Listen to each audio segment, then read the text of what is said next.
Welcome back for episode 16 of Focus Fire Chat, recorded live on February 3rd, 2016 on Twitch TV.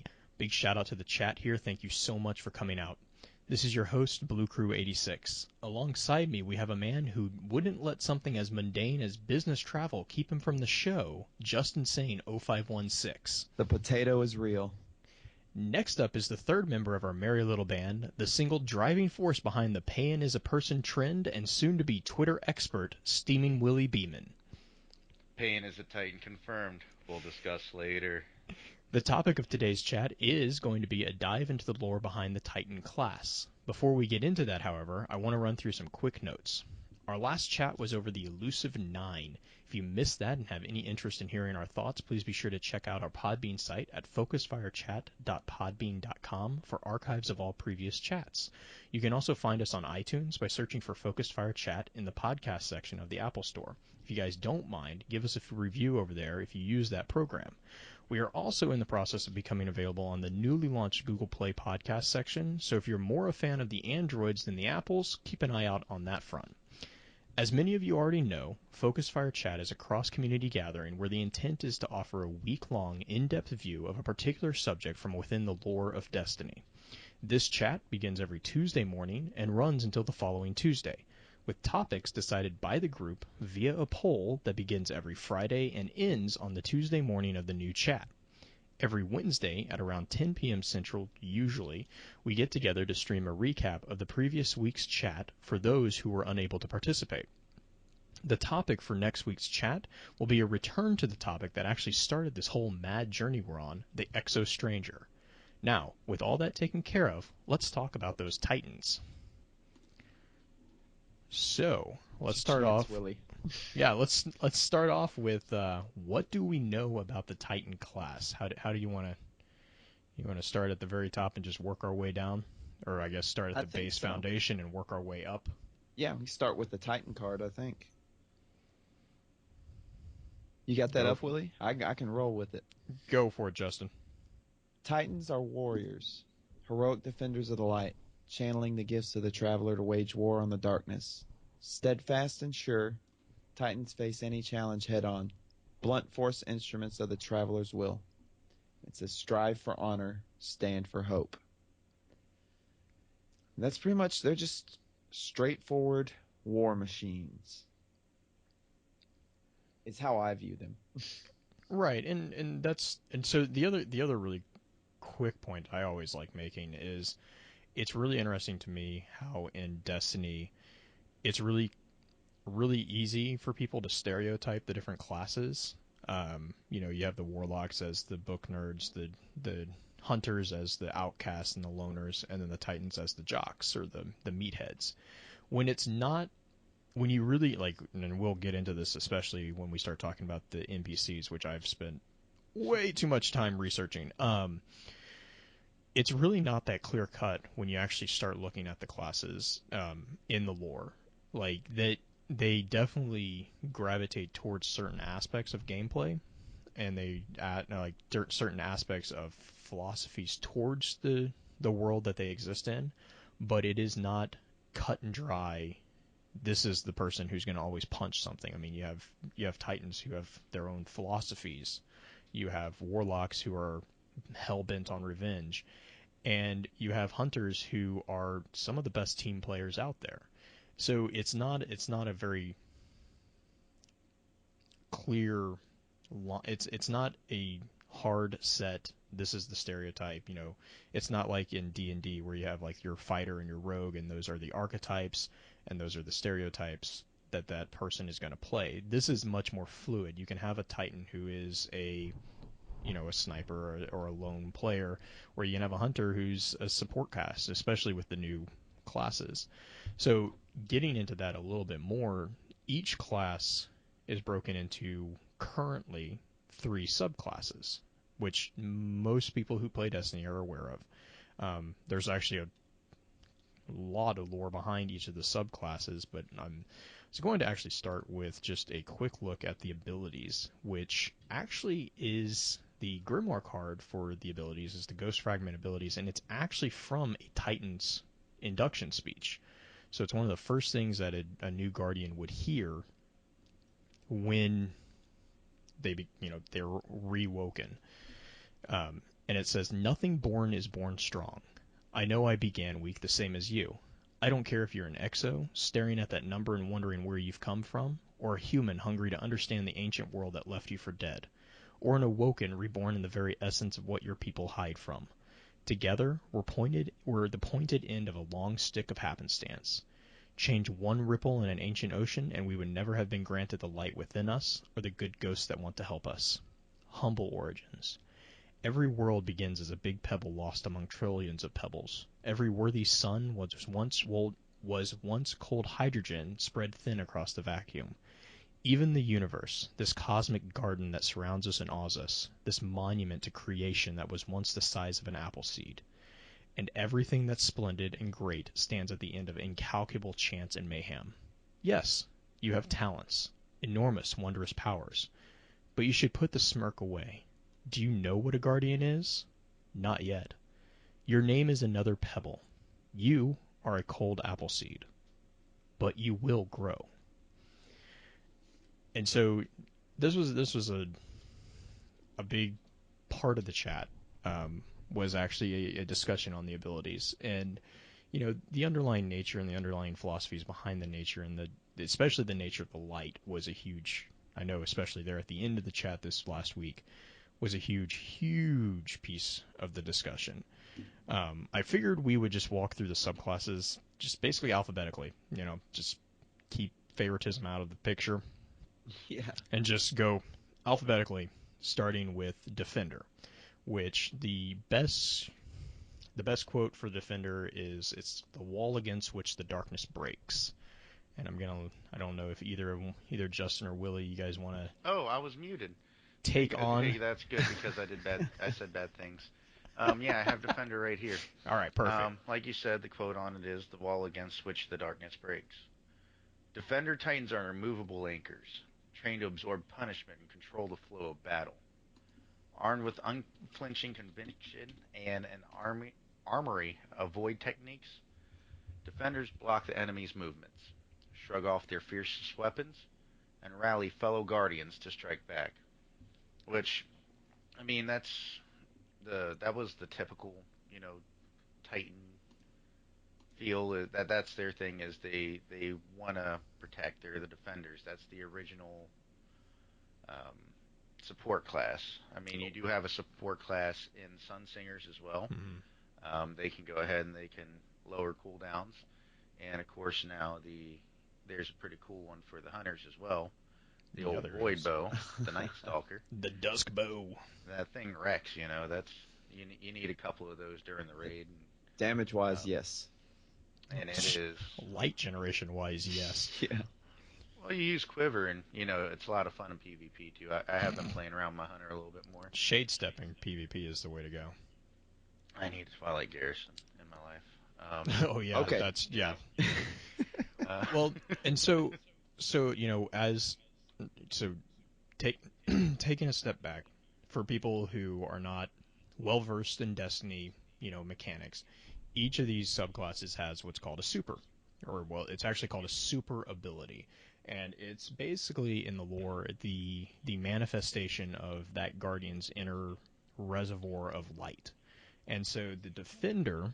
So the important thing to remember about Titans before we talk about this: Titans are based around walls.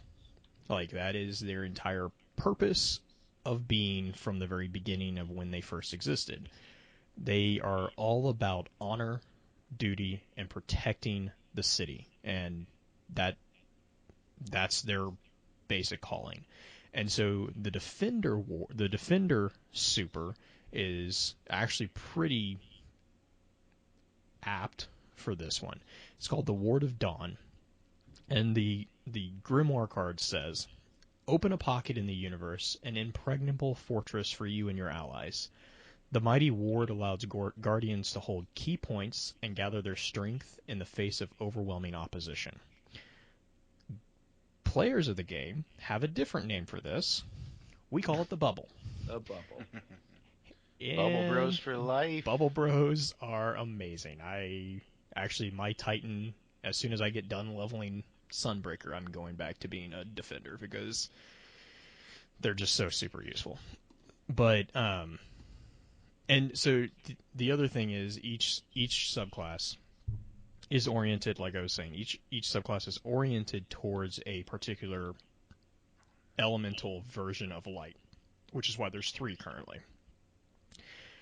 Defenders are void, which we'll kind of get into when we get into the debates from the chat. But it's interesting because void is not normally viewed as a defensive element. It's usually actually the exact opposite with your warlocks and your hunters. It's very offensive usually. It's very, attack oriented. There's a really fun quote from Ikora about why the bubble is so effective at defending things. And apparently we can get into, well, like I said, we'll get into that when we get into the debates from the chat. But so the next subclass is actually the arc variant of the Titan class, and these are called the Strikers. And Justin, do you have that card Yes, pulled up I ready? do. Perfect. Yes. So go ahead and take the Striker. Then the definition of a striker, the quote that we get is, "At close quarters, a fist is better than any gun." Awesome quote. Striker Titans charge into close combat, armored in light and wielding fistfuls of thunder. Striker Titans depend on shock and disciplined aggression. They must awe and scatter the enemy, or risk being overwhelmed. Fellow Guardians prize their ability to draw fire as they shatter the enemy line. It's pretty apt description. And so on this subclasses, their super ability is what's called the Fist of Havoc. Willie, do you have that card pulled up, or do you want me to? Go ahead and go for it. I just figured something out. Nope, worries. So the Fist of Havoc is basically, I like calling it the Hulk Smash, or the Panic Smash, because that's what in PvP, that's what happens. A Titan runs around a corner and Panic smashes. The Grimoire card for this is Fist of Havoc. Leap forward and smash the ground, obliterating everything nearby. You will be a thunderbolt, but use your fury carefully. If there are survivors, you will surely draw their wrath. Literally, you Hulk smash. That's what you do. And so, again, you have defenders. Those are void. You have strikers, which are arc, and we know that there are 3 elements of the light, which the last is solar, which in the Taken King we actually got access to the 3rd, which is the solar variation of the Titans, and that's called the Sunbreaker. And the card for that, Willie, I see you on there. Okay, perfect. The quote for the quote for the Sunbreakers are "Forge the fury of undying suns." So Willie, go ahead. Some Titan orders predate the city, born of a darker time, when light was an untamed weapon. The Sunbreakers brought honor to the wild, never seeking the safety of the city. Bound by an oath, they live as mercenaries, seeking battles and alliances beyond the walls. Now the light of their fire has at last found rank among the city. Wield the hammer of soul with honor, Titan. It is a thing of legend, both past and future. I love that. And so, seriously, that became my favorite subclass personally. Like the Thor. What? Yes, dude. Like even after it's been nerfed, I was afraid they were gonna nerf it to death to where it's useless. It's still perfectly fine. I accept the nerfs. No, it's not, dude. It's rough. You just gotta get good scrub. That's what you gotta do. All I know is when I kill one of them, I feel accomplished. I feel like I've done something. It usually takes a whole clip of sniper. I know people still say they're OP, but they're fine. They're fine. Just leave them alone. I didn't say OP. Don't put words in my mouth. Have you guys ever noticed? Have you ever noticed, Willie, that if you look at the Sunbreaker card, which has like you know how each subclass has a cool emblem, right. A cool little graphic. Mm-hmm. If you look at the actual one for the Sunbreaker, that is definitely not the Hammer of Soul. At least not as we see it in the game. That's not the profile. No, actually, it looks a lot like a Lord of Iron certain mark. Yeah, I mean, it looks like a golden maul. Yeah, overlaid on a Warmind logo. Oh, I see what you're doing there. yeah. So, and not to get too off in the woods here, but do you remember the Oh, you're whole already do you remember the whole discussion about how our supers being specific to the Guardian instead of being uniform across the whole population? That kind of makes me think that maybe, for game mechanic purposes, of course they have to have the same hammer for everybody. But lore wise, maybe everyone has their own different looking hammer. I'm going to get into that because I actually agree 100% with that, and I will explain that in just a second.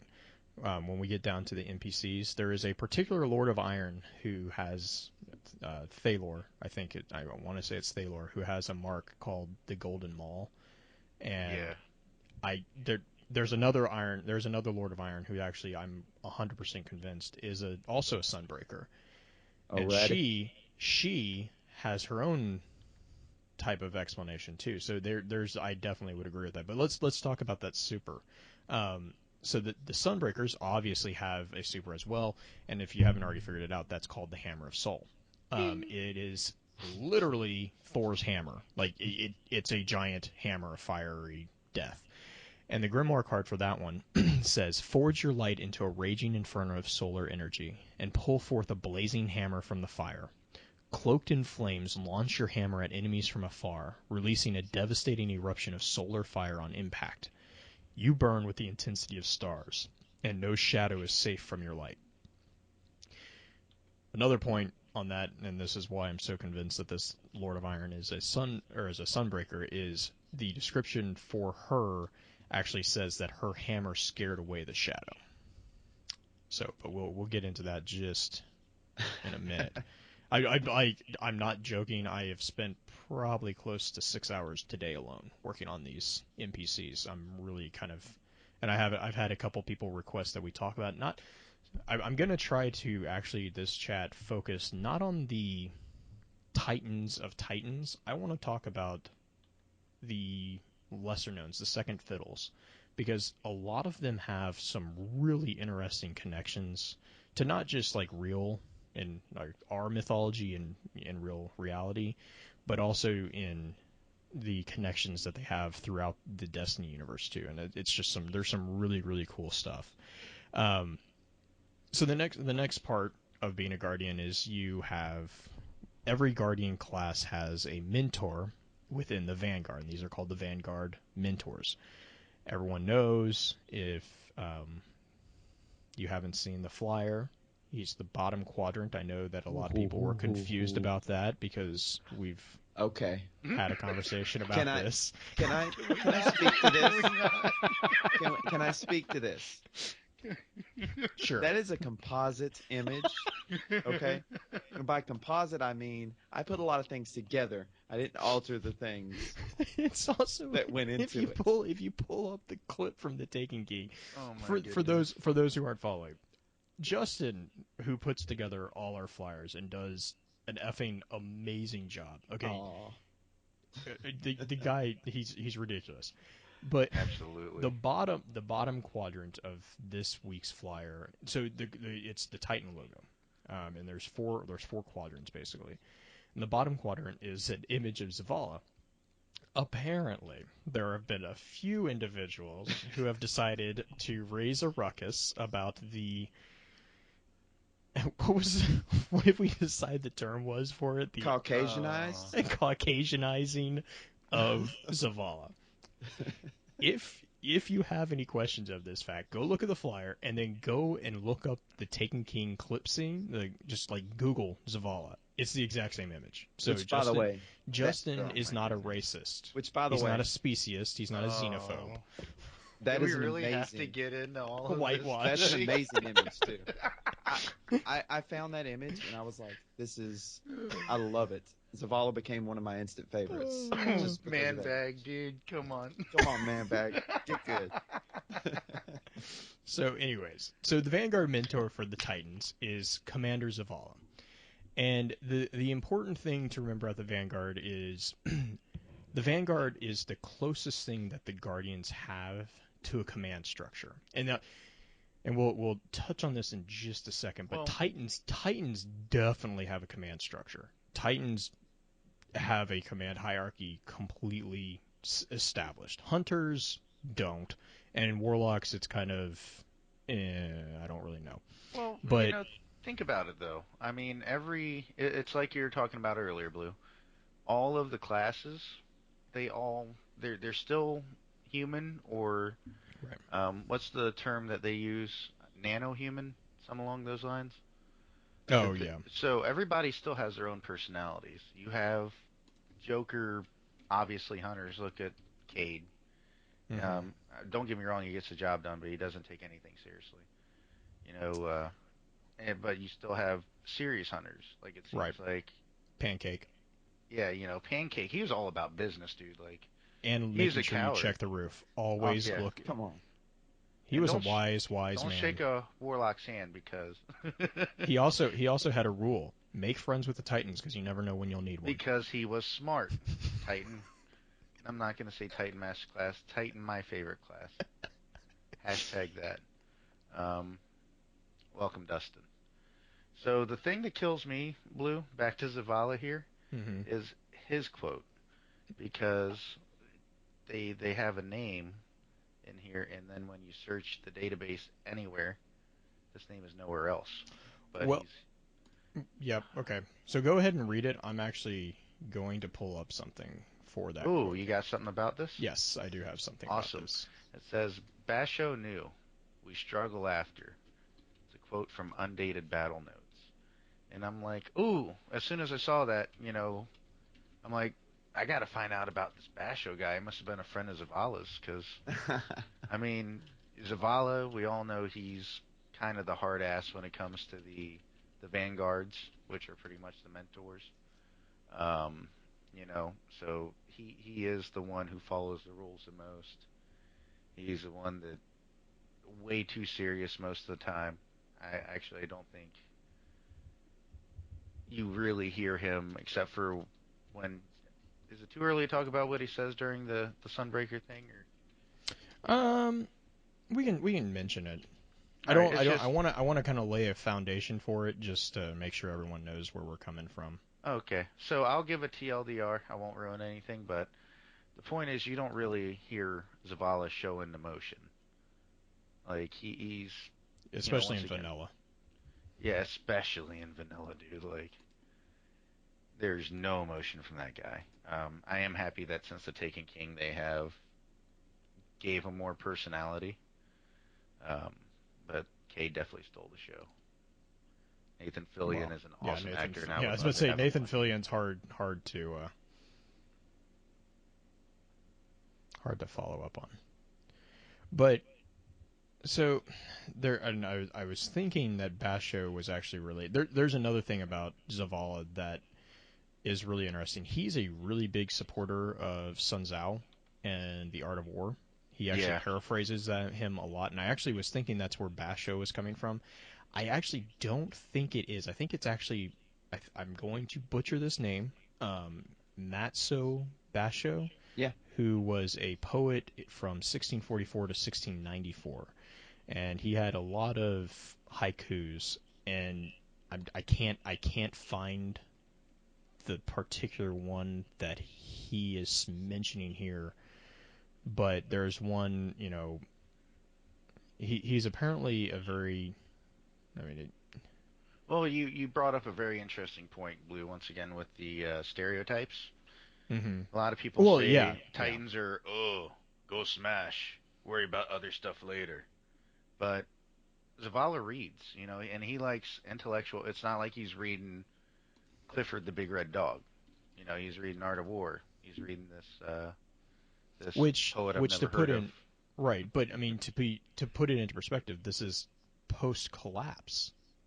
So not only is he reading Art of War, which even in today's world is, a nod. I mean, it makes sense that he's a military. He's reading the Art of War.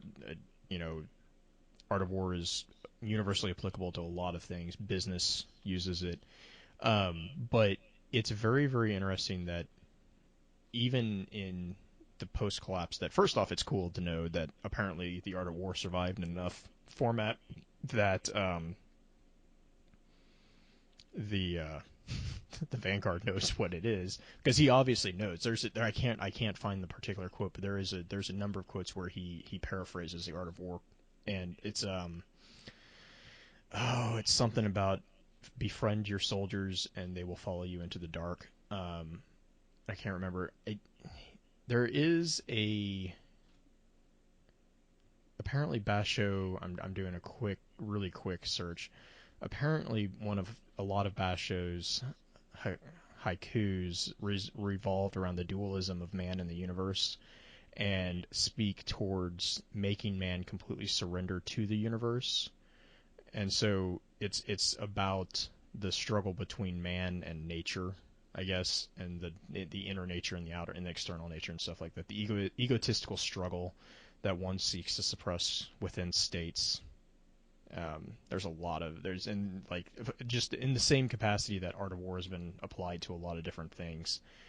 Basho's this particular poet's writings have been applied to economics and business and stuff like that. So, but it again, yeah, exactly. It speaks to the fact that he's not a meathead. He definitely, which obviously he rose to Vanguard. So I mean he's somewhat intelligent.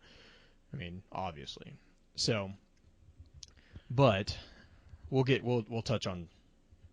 No, him that's the just thing a tad about the bit later. Vanguards too, is they kind of they all have their own intelligence. There's a reason why each one of them stand above the rest too. Like, Cade jokes around a lot, but when it comes down to it, if you play the game, he knows how to get the job done, whether or not it's him doing it. And that's how he's clever. He's tricky, but and I'd go as far as to say he's charismatic. Yeah, Cade. Oh yeah. And I then would you have Cade is also able to hold his own, because even Shaxx respects him.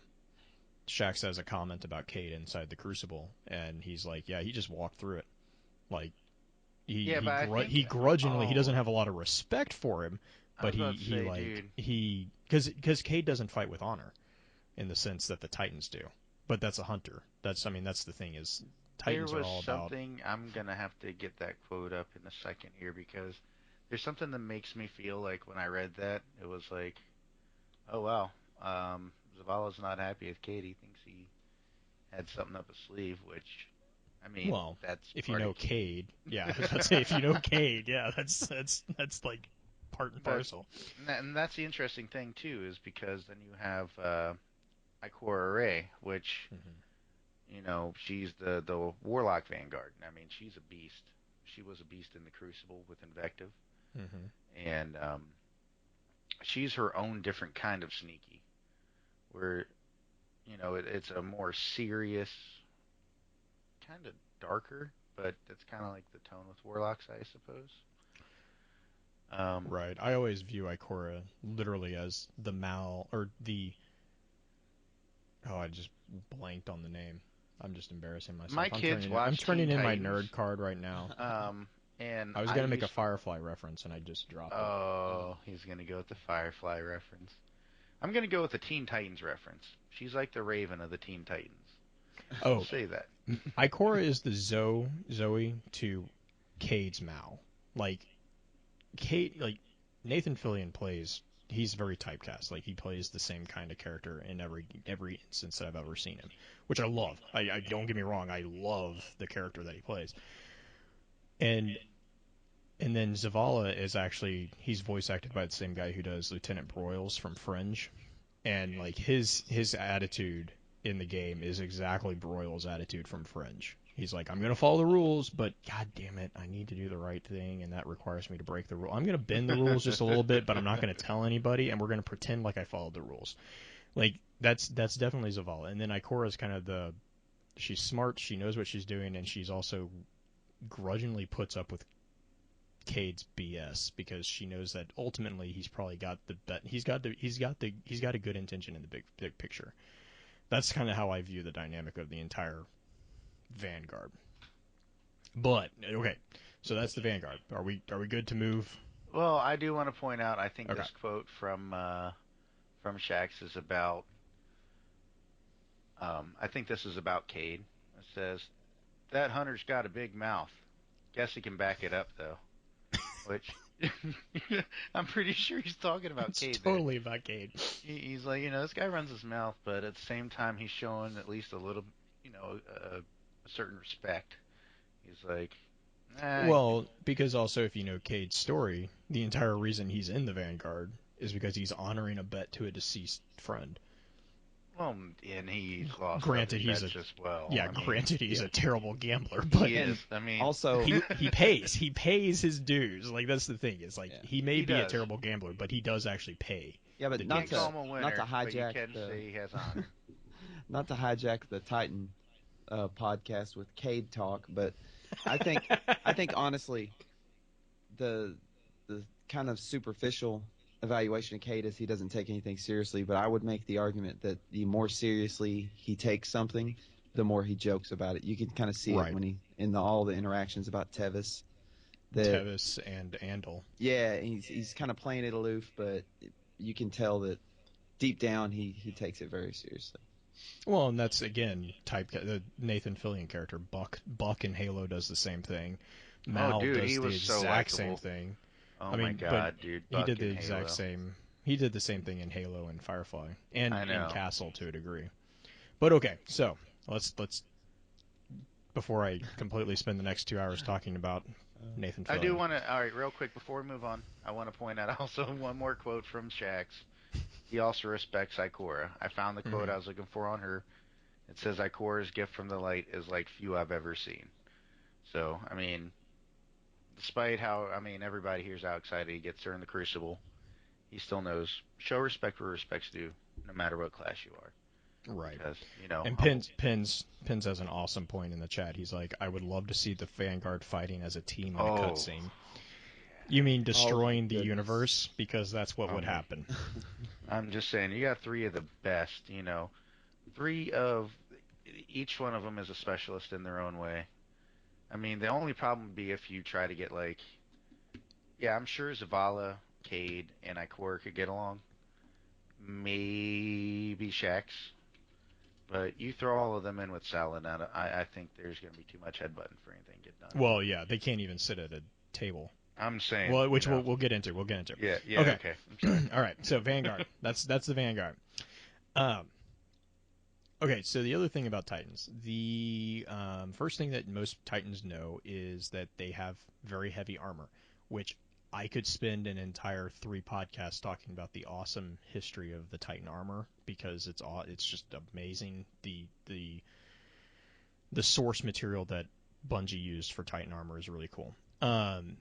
It's basically medieval plate armor from the 15th or 14th to 17th century, which is I spent way too long going through armories for no other reason to look at the pretty pictures. But the material, so each class has a set material. Hunters have sapphire wire, warlocks have hadronic essence, and Titans have what's called plasteel plating. Now, plasteel plating is literally a durable, and this is from the Grimoire, it's a durable hybrid plastic that is favored by Titans for its balance in strength and workability. So basically it's very malleable, but it's also extremely strong. And the Titans are also pretty much the prime source of most of the armor that the city uses. The Titan orders actually provide and donate a lot of that armor. Especially, I think it's the Agima armor. I want to say Agima is the predominantly donated armor. I can't. There's a specific order that you're talking about the one Sun that Legion. gives. Sun Legion gives Sun Legion ton of armor. Donates it to newly born Titans. Right. Yeah, the one of the helmets, I can't remember. I think I have it down there. So that's pretty bland. That's the stuff that they build their armor out of. The next important thing about classes is what's called the class items, which is I call them the butt flaps for the Titans. They're called marks. It's basically a hand towel that they wrap around their waist.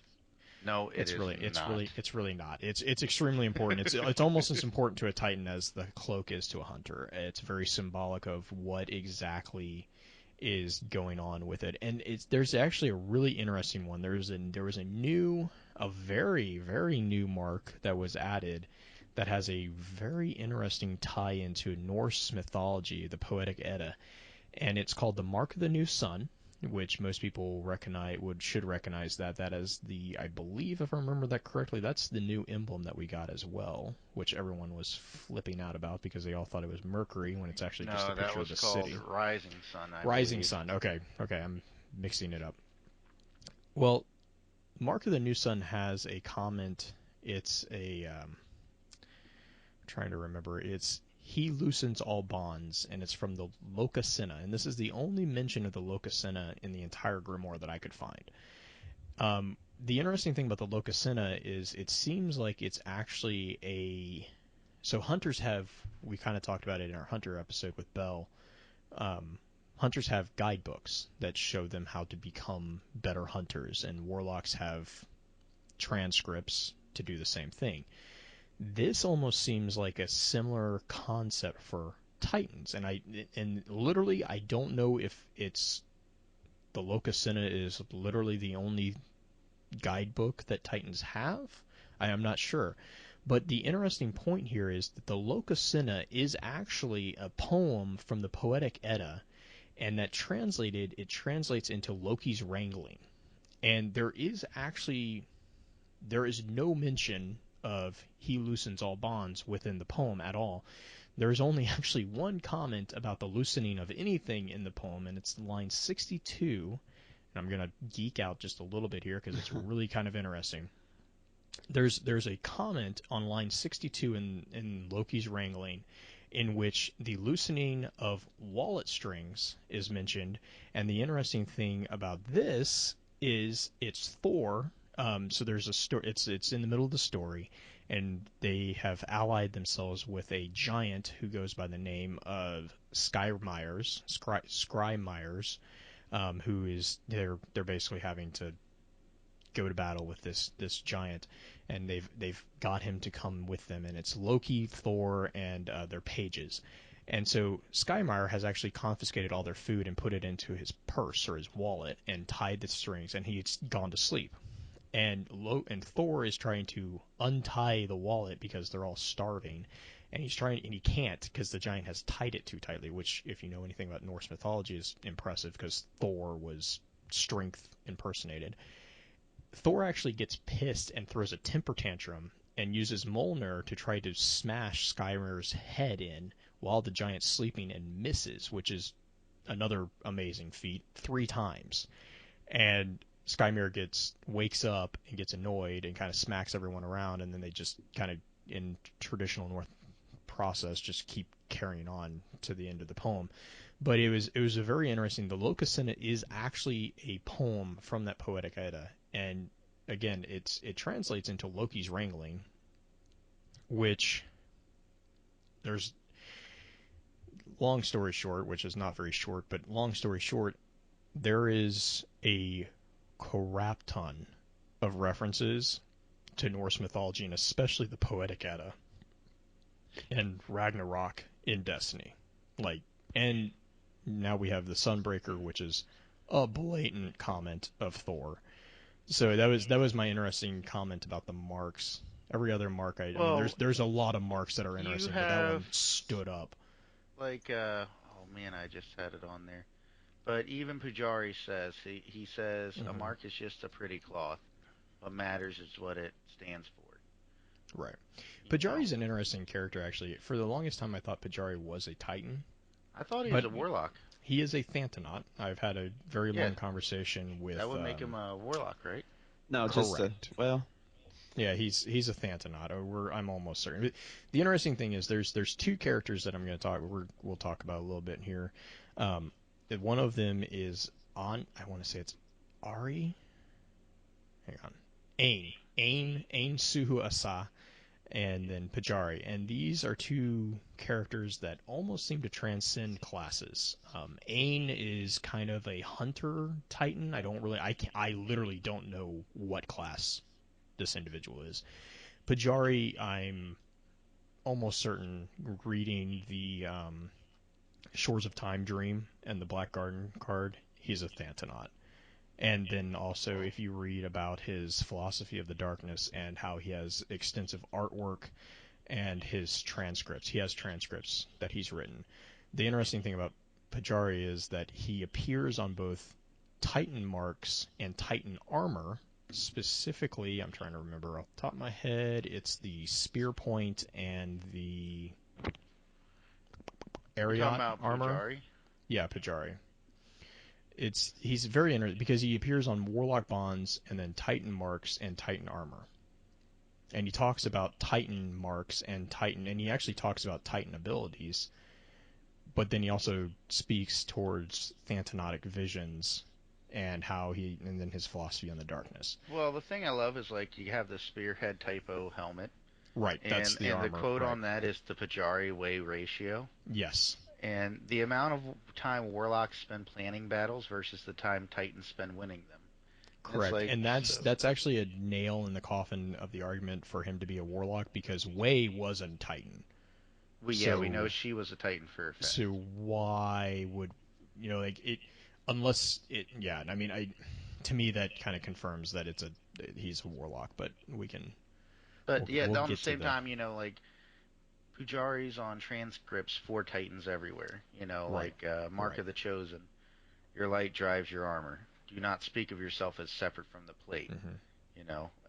Right. And he's on so much Titan gear. It's like Right, and that's why I was meaning is like him and Aang. I for the longest time, like until I had a conversation, I want to say it was with Hurt Chain over on Reddit.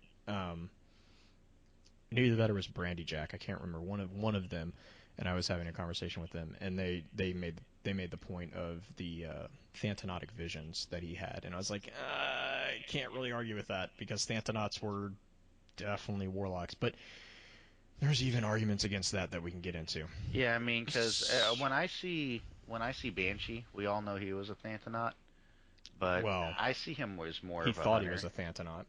Well, he tried. I mean, hey, he wanted to be. He does Well, say. and that also is a very good point. So, and I'm going to get myself in trouble again. Thantanauts, I don't, and then see, that's the assumption that a Thantanaut has to be a Warlock, and that's my argument against him being a Warlock is, Justin, I know. Sorry. Stop. It's down in the show notes. Justin's messing up my show notes. It wasn't.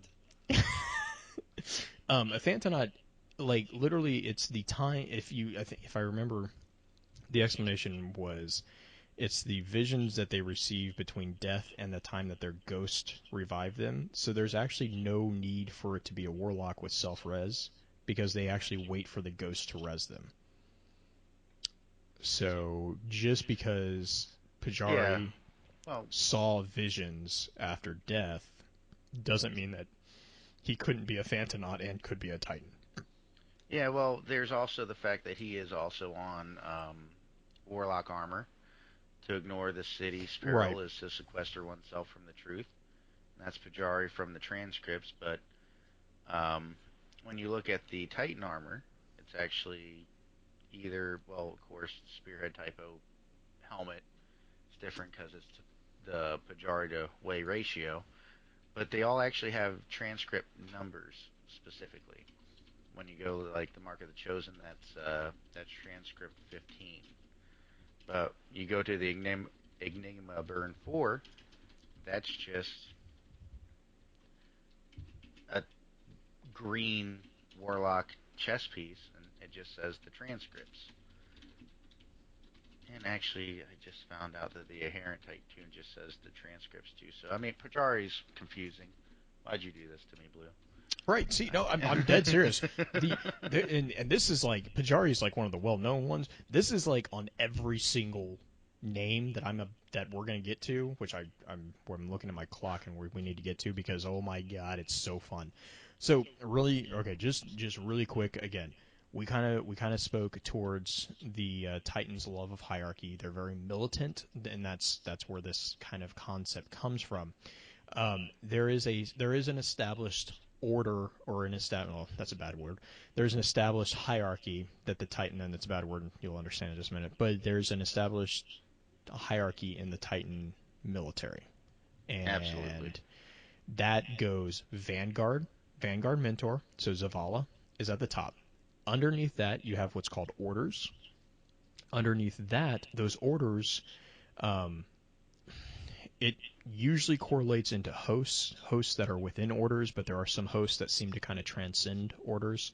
And then underneath hosts are the individual fire teams, or just individuals. And so what I'm going to do is I'm going to actually just run through real quick. There's a number of orders that we do know about in the Grimoire. And then there's also 3 hosts that we know about, and then we'll get into the really fun part. So first off, according to there's a mark called Season of Ages 12, and according to this mark, there are at least 12 what they are called eras. That's quote air quotes eras of Titan orders. We have no idea what an era is. I have not found any definition of what that means. So I'm going to start with the first known order, and then I'm just kind of going to go through a list. I forgot to put them in alphabetical order, so this was just kind of as I discovered them. The first order is the Pilgrim Guard. And a lot of people, this name should be somewhat familiar to anybody who's kind of delved in the lore at all. The Pilgrim Guard was the very first order, and the maxim of the Pilgrim Guard was to those behind the wall, love and service, to those outside, fury and fire. Their entire purpose is to protect the city and to protect refugees seeking safety beneath the traveler while the city was being built. So they are literally the Titans that were responsible for going out and protecting people on the road to the city, and then guiding them and defending and helping. And so that's the Pilgrim Guard. There's a couple really big names in the Pilgrim Guard that Justin keeps pointing out to me, and we'll get to them in just a second. Okay. No. I'm reading notes, and you're typing. So I will get to them. I promise. The next big order that we know of is the Firebreak Order. Now, the Firebreak Order is actually one of my personal favorites because just the clever way that they use the name. I kind of talked about this in the Saint 14 episode. Firebreak is actually a term that is used to explain how you would stop a wildfire.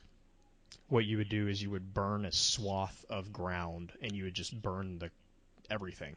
And so literally when the fire hit that swath, it would have no fuel, so it couldn't continue. And the fun part about this is there's a mark called Mark of the Sortie, in which it is described that 2 Titan commanders, which actually I have a new theory about this that we'll get to as well, but 2 Titan commanders actually went outside the city walls during the Battle of the Six Fronts and reclaimed 5 miles of, quote, scorched ground from the fallen. And so they literally made a 5-mile fire break around the city. So that was a really, to me, that was a really fun one. The maxim of the Firebreak Order is basically they seek to defend the city from the forces of darkness by taking the fight to them. So they're usually accused of really reckless aggression. It's pretty common theory. There's no confirmation, but it is a pretty common theory that the biggest defender, Saint 14, was a member of the Firebreak. And that Of comes the other from the Firebreak helm. Well, yes, yeah. That's where the theory originates. No, yes, no. Up to you, Blue. I have it right here. No. It is. That's where the theory originates, but it is not. I'm gonna qualify it before. I know people will get mad at me if I don't qualify this. It is not confirmation, but it makes it very viable for a logical assumption to be made based off the quote on the Firebreak helm and the famous fight from Saint 14, which revolves around the headbutt. A lot of people, there's 2 sides. A lot of people say that this is not core. This doesn't make any sense. Some people say it makes perfect sense. So you know, pick your side. I personally think it makes sense. I'm just going to leave it there. There's also a couple other really famous Titans who I just found out are fire break. That would be Jaggy. Jaggy? I can't I'd remember say how to pronounce Jaggy. Jaggy's host. Jaggy. Yeah, leader Jaggy's host. Jaggy and Radagast. Actually, I have a new theory that Jaggy and Radagast actually were the two commanders on the Mark of Sortie. All right, And now Radagast, I get Blue. Radagast, I understand completely. Because there is, I'm looking for it right now, but there is I want to say a Titan mark. yes, there is a Titan mark that says that he is renowned for 5 miles. Or no, yeah, yes. But I think it's Radagast. what do you got on my boy Jaggy here? What you got going on? Hang on. I'm pulling it up. I actually was just talking about this on the Destiny lore Reddit. There's a combination of marks here. So Jaggy's host and Radagast's host I would argue are hosts that both belong to the Firebreak order, and we'll get into these hosts in just a second, but this is just in this Firebreak order conversation. Hang on with me, or just bear with me. So Jaggy's host and Radagast's host are definitely comprised of Firebreak order Titans, and the argument is there's a combination of text from two marks. There's the 5 mile mark and the Mark of the Sortie. The Mark of the Sortie is the one that I just talked about, which is where it says, at 6 fronts, 2 Firebreak commanders led a sortie beyond the walls. They reclaimed 5 miles of scorched land from the fallen. So they made a Firebreak for the fallen. Now the 5 mile mark says Radagast's hosts made it 5 miles from the city's first walls. This pattern commemorates their march. So that was kind of, to me, it's like 5 miles and 5 miles. Again, the logical jump there is because I don't have a lot of text to jump off of, because it's the Grimoire. We're given breadcrumbs, which I love and hate, which basically translates into we have to really pay attention to what's being said, right? Because what's being said is extremely important due to the limit of what we have to deal with. The fact that both of those deal with 5 miles, and then also the fact that in the 5 mile mark it speaks specifically to the first walls, which was what the Battle of the Six Fronts was. Right? Yeah. Right. So Jaggy. Oh, we're gonna have to go back to Radagast later. Oh yeah, Radagast is. I'm not even going to start on the Norse mythology connection there. The mark of Jaggy's host, I mean, really the big thing about Jaggy's host was he was last seen the mark of Jaggy's host was they're the Lost Seven, which I'll talk about when I get to the host conversation. But Jaggy's host was last seen marching south of the Cosmodrome towards the shores of the Caspian Sea. Literally, he's taking the fight to them, right?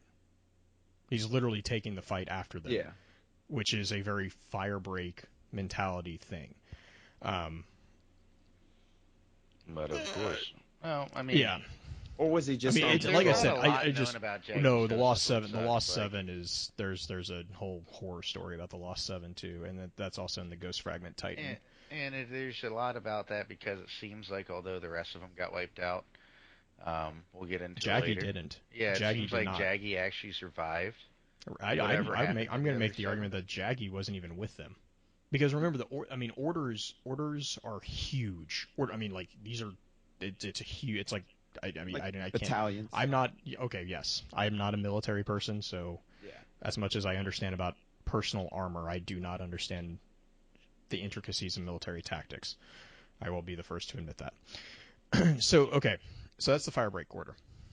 The next order that I found was the Order of the Chain, and there is literally one reference to them, and it's the Mark of the Chain, which is a Titan mark, and it says, even at Six Front, the city's darkest hour, some Titans broke orders, Firebreak, but the chain prevailed. So. And chain is capitalized, so. Right. You could make you could make the argument that it would be the chain. I could see that argument, but yeah, it's capitalized. Well, so. once again, it goes into Titan mark. It says when you have your very original Titan mark, which isn't much of a mark. It's like a piece of toilet paper that kind of got stuck. Mm-hmm. It says that a Titan's mark is a testament, if you will, to their achievements and to their experiences. And then it says that that one's just one that your ghost made for you because, Right. you're a noob. You needed something to cover your butt. Yeah, you needed something just in case you had to go. You had to make sure you were prepared, pretty much. But So still, chain. Yeah, I yeah, think they so actually chain. I worded mean, it. like it's like It's not 100%. it. That's They were at spinfoil. 6 front, so We'll we say it's have spinfoil, but right. We have 6 front Battle of 6 fronts. The story of 6 fronts. For those who I don't know if we talked about that. I think we talked about that in the factions episode. Um, Battle of 6 fronts. It's a battle in which 4 Titan orders defended the 6 approaches to the city. So we know there's 4 orders. So we have chain, firebreak, and that's all we have right now so far. The next order was the Sun Legion, which we kind of talked about a little bit earlier.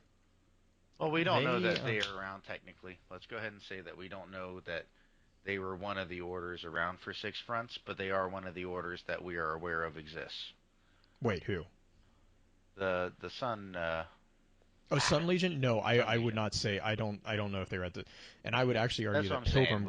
Pilgrim Guard would be at the 6 front too. So we actually know 3. We know Firebreak, Pilgrim Guard, and Chain. Right. So we have one more that we don't yet know. Sun Legion. We don't really know anything about them One other piece than the armor. fact that they donated a helmet, and Yeah, so so I they're kind of get charitable. the feeling. That's what we Yeah, I know. get the. And there was another comment somewhere in the Grimoire that the Titans are responsible for a lot of like the foundries. Oh no. Armor and stuff like that. So I kind of get the feeling that Sun Legion. There's also an argument that Sun Legion has ties to the Sunbreakers, but we'll get there. I mean, And it's obvious. See how you can see the connection. right. Sunbreaker. Order? This is The Sunbreaker order. This is an argument, and I think there is an order that operate, and this is the mercenary order. So so again, dual meaning of words here. Sunbreaker is a subclass. Sunbreaker is also an order, and they were a Titan order that operated independently of the last city. They preferred to live among the wilds, outside of the walls. I'm not a Titan player. I think there's a quote in game about how a Sunbreaker never stepped foot inside the walls, which led to a very large debate in chat. And actually, I think this actually answers it. I think when they say that there was never a Sunbreaker who stepped within the walls, they were talking about the Sunbreaker order, not the Sunbreaker subclass. Because I know of 2 Lords of Irons that are pretty definitively Sunbreakers, and they would have to have stepped inside the walls in order to be part of becoming a Lord of Iron. Does that make sense? Yeah, that makes sense. I mean, I think that might actually be the answer to how that works.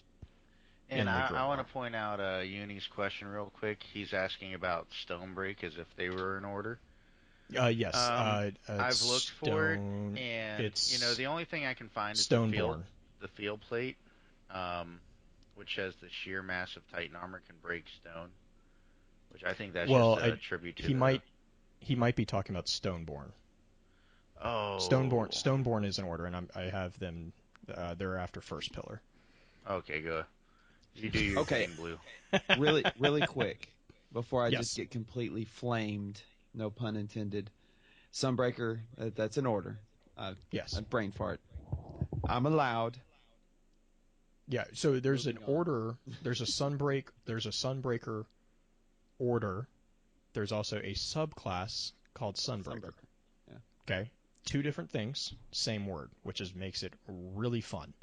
But if Sunbreakers are actually go for it. Oh no, I was gonna say if you read the Sunbreaker card again, it kind of leads you to believe that orders are standalone organizations that have actually nothing to do with the city, because it says some Titan orders predate the city. Right. And I would argue that the Sunbreakers were not at 6 fronts because of the comment by, I think, is it Zavala, Willy? That's the Sunbreakers have never stepped inside the walls. Which I still debate that because, I want to say it's a Titan mark that says that the city used to have the banner waving over Right. their Yeah. houses No, I know proudly. that. But no, go for it. I'm just saying, I see it, and I just found what Uni was pointing out to. Good point out there, Uni. Um, but I just don't remember what we're talking about because now I was looking at the stone board. But I really think back to the Sunbreakers. I think that they had some interactions. Well, we know they had interactions with at least a few key characters of the city and the tower. And I know Pins is going to have his heart broken, but one of those key figures was Osiris, and Yeah, that we was all know about that. before his exile. Osiris was actually the broker of a contract between the Vanguard and the Sunbreakers, in which Zavala, I think, found it unsatisfactory and kind of shut it down, which basically earned him the Sunbreakers' resentment. And then Osiris and the Sunbreakers picked up their ball and they went home. And that's where I brought up the fact that Taken King really brought some personality out in Zavala, because that is the single most. It's a quote you can only hear when you're gaining your Sunbreaker subclass. Yes, and it's like he's crying. Yeah, and I mean he sounds so forlorn. as close as yeah. I was about to say as close. Right, he sounds like he's heartbroken. I'm gonna go. Sun's in his eye. He says, Osiris tried to broker a deal between the city and the Sunbreakers. And then he says something about how they. But the thing that he actually uses emotion is he says, because of this, they resent the city. They resent me. And I can't do it because I'm a crappy actor. No, but yeah, because I actually just played. I just played that mission and I blew myself up on it, but I actually know what you're talking about. Yeah, so if you do that mission, you can actually hear like he sounds sad, genuinely sad. The interesting thing about the Sunbreakers is that we actually know a lot about this particular order because of the Taken King. Apparently, they're led by what's called an Imperial Magistrate, and that Imperial Magistrate leads the order in offering their services to people and organizations of the city as mercenaries for hire. And that will get into our individuals, which we'll talk about in just a second. One of the third Imperial Magistrate of the Sunbreakers is a female Titan, goes by the name of Oros, which has a whole lot of lore she is the behind third her. magistrate of the Titan Break Order. Or the Sunbreak Order, yeah. The Sunbreaker Order. And so we know there's two more before her. I don't think we know who those two are. But I am sure Blue has all that juicy lore behind the name Oris. He's licking his chops to say it, so go ahead, Blue. Well, and like I said, I actually don't want to focus on the big names. So Oros, the interesting thing, and Pins actually pointed this out in our chat, is the relationship to the definition is gold, and that's about all I can remember off the top of my head. Yeah, gold in Portuguese. Which is interesting because they're mercenaries, so they love gold. Yeah, and it's actually i.e. money. It's actually the plural of gold. Right. Right. The one thing I wanted to touch real quick is just, this is completely way out there, but I think it would be freaking awesome if one of the other Sunbreakers was named Boros. I'm just saying. You know. Oh, really? Oh, no. Really? No, Willy. Not like donkeys. Not like donkeys, No? Willy. Then what were you thinking about, buddy? Go ahead. Oros Boros. No. Oros Boros. Yeah, it'd be an NPC vendor. I don't know how to say it. Okay. God. And the first one was Koros. No. His father's was Doros. Doritos the Sunbreaker. Confirmed. God, get some culture. No, Ouroboros is a mythical serpent or dragon that eats its own tail. Yep. And it's a big alchemy. Yeah, and it's a representation of the continuous cycle of life and death. And we all know how Justin loves his timelines. Oh and yeah, circular I timelines. love it. I love it. So I just think that'd be amazing, and that was the first thing I thought when I saw the name Uros, and I thought You're I gotta right. get a donkey. I constantly think that too. I always have to correct myself because I think the exact same thing. Well, Burroughs makes me think Don Quixote and Donkeys. his faithful sidekick Son, Hey, Sancho those windmills, Panda. those windmill giants were going to kill themselves. Okay. Sancho I'm talking about the Panza. cartoon that was even after that. Yeah, there was Sancho Panza and Don Quixote, but then there was Don Coyote and his sidekick Sancho Panda, which Now we're like if you're literally. What was that? What was if that comment about culture? Yeah. Way to I'm just class saying it up. if you're in your mid to late 20s, you know what I'm Mhm. talking about. Don't Oh, I play know games. exactly what you're talking about. Saturday All morning right. cartoons, baby. Okay, let's work on the next order before we get completely derailed. So the next order that we want to bring up is the first pillar order, which was a Titan order of the lost cities, and its members are actually known for numerous strategic victories throughout the solar system at the cost of their own lives. So they kind of Pyrrhic victories on their own, and they win the battle but lose the war. And there's You mean four. vice versa? They Well, they lose the battle, but they win the war because I mean Well, they didn't win the. Well, okay. We'll the get into that war argument later. yeah The war's fine. still going. Fine. All right, so there's four members that we know of, and I honestly can't remember where. I think these are actually they're all across the board on items. So there's Emonda Swale, who died in a battle in the Cosmodrome, and that is from a pair of gauntlets. I think it's the Merva Type Zero. Mervo. Mervot. I don't drink wine, so I don't know. I drink beer. Merlot. Gunvor, the Dawn Caller, which I think did we decide that that was a defender?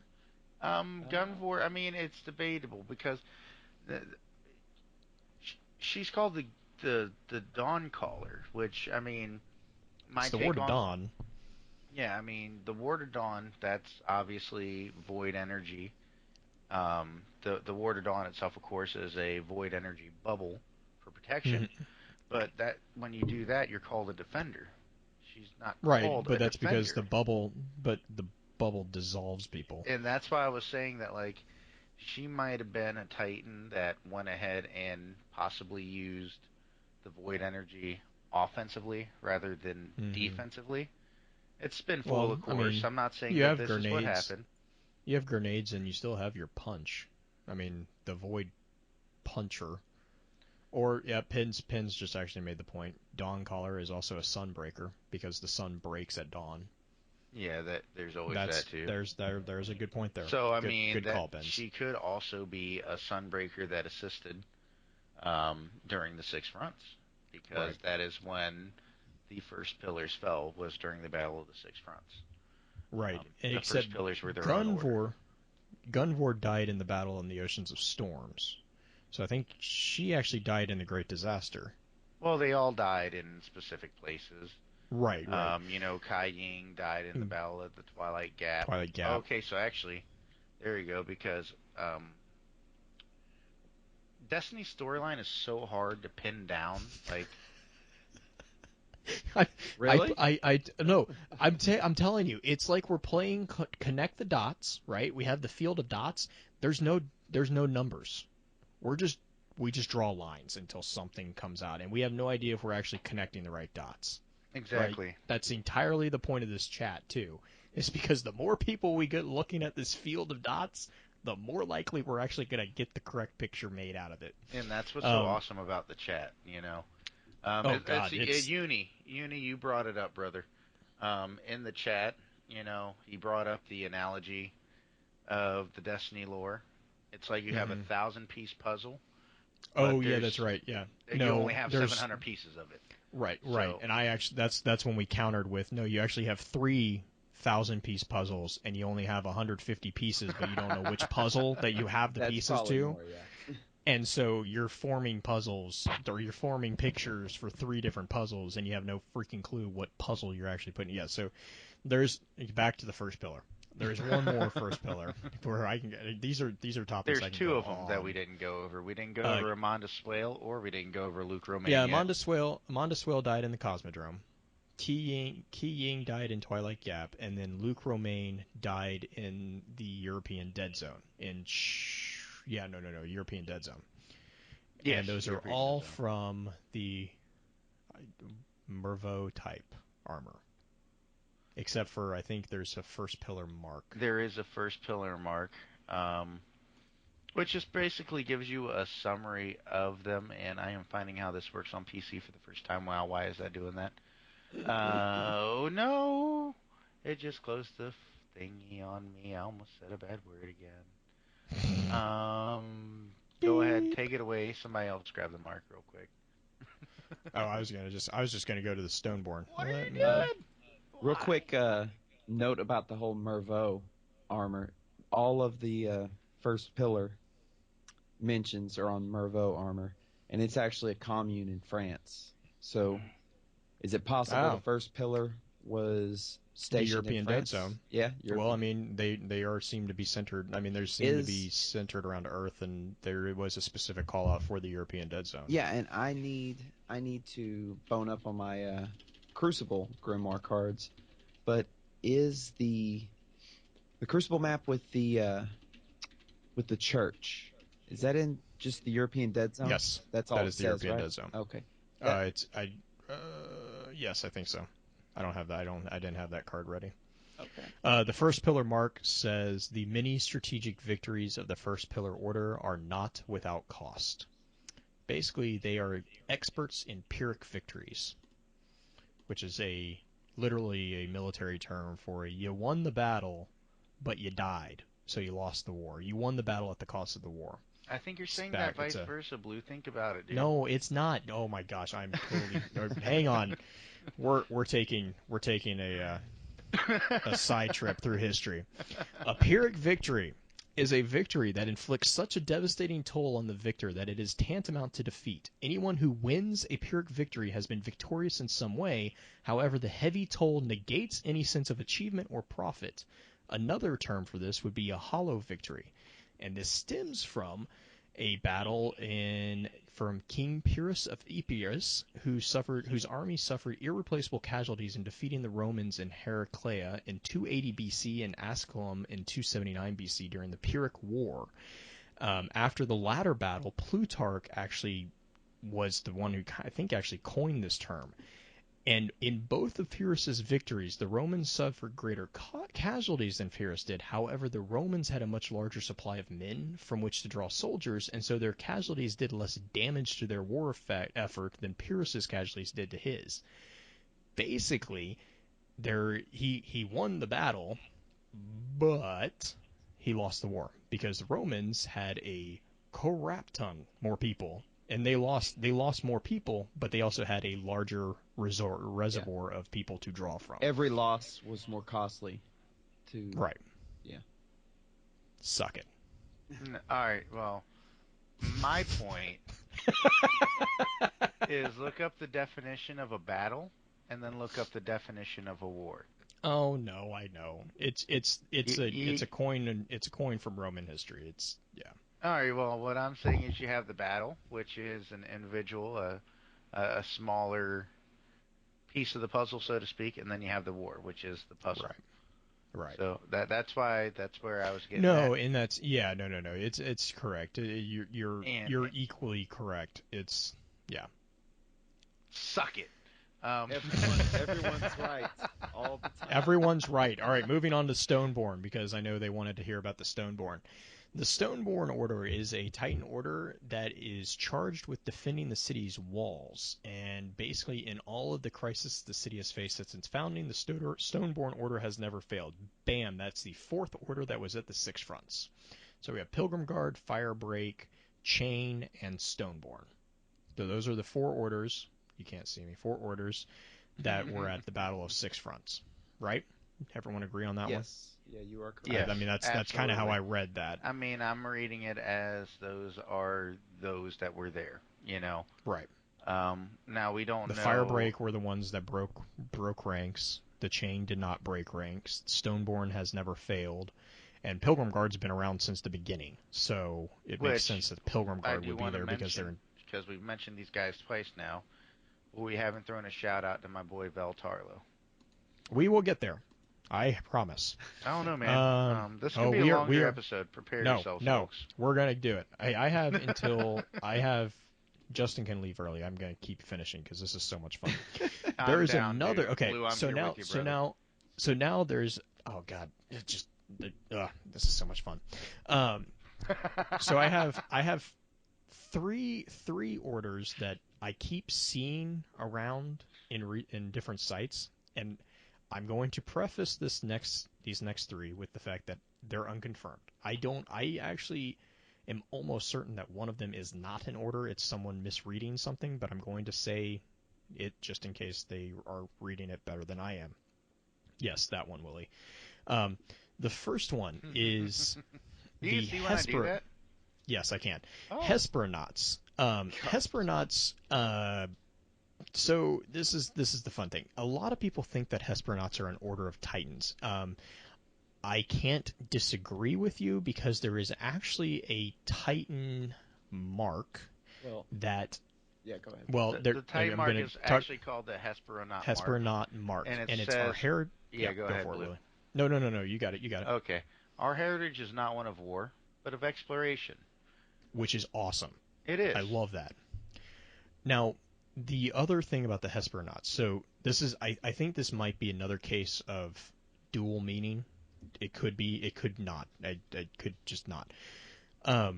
So I have a note here that the mark makes me think that this might be an order. However, we know that there are Golden Age Hesperonauts, which the definite... So we're responsible for the terraforming of and securing of the first colonies on Venus at the dawn of the Golden Age. Now, remember, Guardians didn't exist in the Golden Age. So a Hesperonaut order could not exist for Titans because literally Titans did not exist at this point.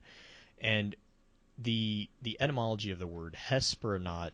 Okay, so naut is as just the same as we discussed. Traveler. Voyager. Yeah, a traveler, a sailor. So you have an astronaut is the astronomy navigator. A Hesperonaut is actually a derivative of Hespa. I'm going off top of my head here. Hesperus, which is Venus. It's Roman for Venus, I think. Yeah, if I'm Venus, going off. The morning star, they're all dual meanings, right. But yeah, in our context, Venus is the applicable. Right. So it's literally a sailor of Venus. So in the same way that an astronaut or a lunaut or a aquanaut, this is a Hesperonaut. And the reason that they're called Hesperonauts, ironically, is because Venus had boiling oceans that the Hesperonauts actually went into to build the terraforming factories that terraformed the planet, which is interesting on top of that because for the longest time a lot of people made the assumption that the Traveler terraformed Venus. This confirms that it actually was not. It was actually us, humanity, who terraformed Venus and established the colonies there. So, fun fact about Hesperonauts. Doesn't the grimoire for the Traveler outright say that it transformed Venus into a lush garden? Are you talking about Alpha Lupi? I'd have to go. Because I think it makes a comment that... Are we going to get into Alpha Lupi on a Titan? No, we are not going to get into Alpha Lupi because that will go for 5 hours. That's going to be like a weekend long. I just want to say it's not an unreasonable. No. It's not an unreasonable. But the fact that the Hesperonaut, we have literally numerous claims on the Hesperonaut, talking about how Hesperonauts delved into the sea of Venus. Hang on real quick, I'm pulling it up. So there's Hesperos armor, right? You have type O and type 1. Hesperos armor, says that this suit was designed as an homage to the Golden Age Hesperonauts. And then Hesperos type 1, which is an arm, it looks like an arm for Titans. The Hesperonauts installed the terraform engines and secured Venus's first colonies. So, I think the Alpha Lupi cards might have made a nod to the observation, but then like Hesper, the helmet says, at the dawn of the Golden Age, the Hesperonauts were the first to descend into Venus's boiling mist. So I don't have the Alpha Loopy cards in front of me, and even if I did, those things are like They are super long, which, I mean, they're good. They're awesome. Don't get me wrong, but they are amazing. It's rough figuring out where they fit. Okay, well, and as a side note, yeah, you have. Sorry. All right, I'm just gonna point out real quick. You know, you have, if you have followed Destiny closely since before it even came out, originally Alpha Lupi was a female guardian who would supposedly. Give you, yeah, supposedly. I'm just prefacing no, again. Touche, sir. You're right. Purportedly. Yeah, I'm gonna go purportedly. I like that that's better. fine. That's fine. I just made that. Yep. Continue. Purportedly, in the story that, once again, this is the old story. Granted, they have taken little bits and pieces from it and thrown it into this current story. The gist of what we get from the old story is definitely not what we have now. But in the old story that we believe to be the old story, Alpha Lupi was actually a female guardian, and you would follow her around on some missions. You would do a quest with her, which they didn't introduce quests until the Taken King again. But until then, you had no quests in vanilla Destiny, or Taken King, or Dark Below, or House of Wolves. But after you're finished with her quest, that's when you would get the crest of Alpha Lupi, which there are 2 of those, if I'm not mistaken. Yep. There's one for a hunter, and there's one for a titan. Do either of you boys got one of those pulled up? Yeah. You did. Yeah, I got the crest. Justin does. Which one do you have? I have the crest. It's the Titan chest. You have the Titan chest? Okay. I'm going to pull up the hunter one. Whoever survives our passing does so only by our consent. Which, dude, I mean, that sounds hivish, bro. Honestly. Yeah, wait. And the hunter crest says, you've heard every last tale of the wolf by now. None of them are true. You are the wolf. And that, too, I mean... Which, anybody who understands the law of the jungle, that should send shivers up your spine. I'm just saying, dude, like... Whoo! Okay. All right, so, anyway. The next unconfirmed order, because I'm like... okay, let's move on. Gatewatch. I got nothing. I cannot find anything on Gatewatch. If anyone's in chat who has anything, or if anyone is on Twitter... Gatewatch is an armor type. It is, and I exactly. haven't seen anything that even remotely, except for if one of them, I have it, it's an armor type. Right. And, I mean, there's not any mention of orders except for one. And that just pretty much says follow these orders. Right. And it's on... Like I said, these next 2, so Gatewatch and this next one, I honestly think that it might be... Here it is. ...misreading the text, but I'm completely open for being wrong. So if anyone's listening to the podcast, shoot us a link on Twitter or email us, and we'll drop our email at the end of the show. But correct us if we're missing something, because I couldn't find anything on Gatewatch other than the armor variations, which, like you just said, it's not really clear. Well, there's the one, and that's it. The only thing that mentions an order is when the enemy presses the city, the final order will always be stand your ground, which that's not talking about it being a Titan order. That's talking about that is your final order. That's the last thing you are supposed to do. Correct, and that's how I read it as well. So, and again, if someone's found something else in game, whatever, please let us know. The next unconfirmed that I've seen thrown around a couple times is Agma, which is also an armor variant, and I think it's in the same vein that Gatewatch is. And it's a derivative of the Gatewatch pattern.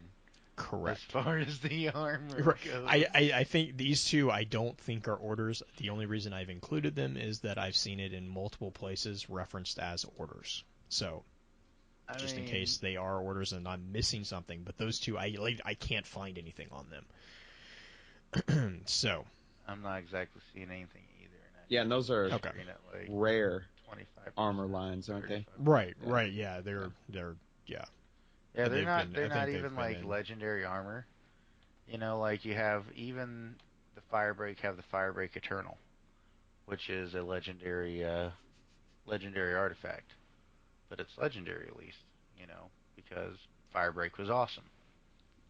And then this is another thing about the Agema or Agema, however you want to say it.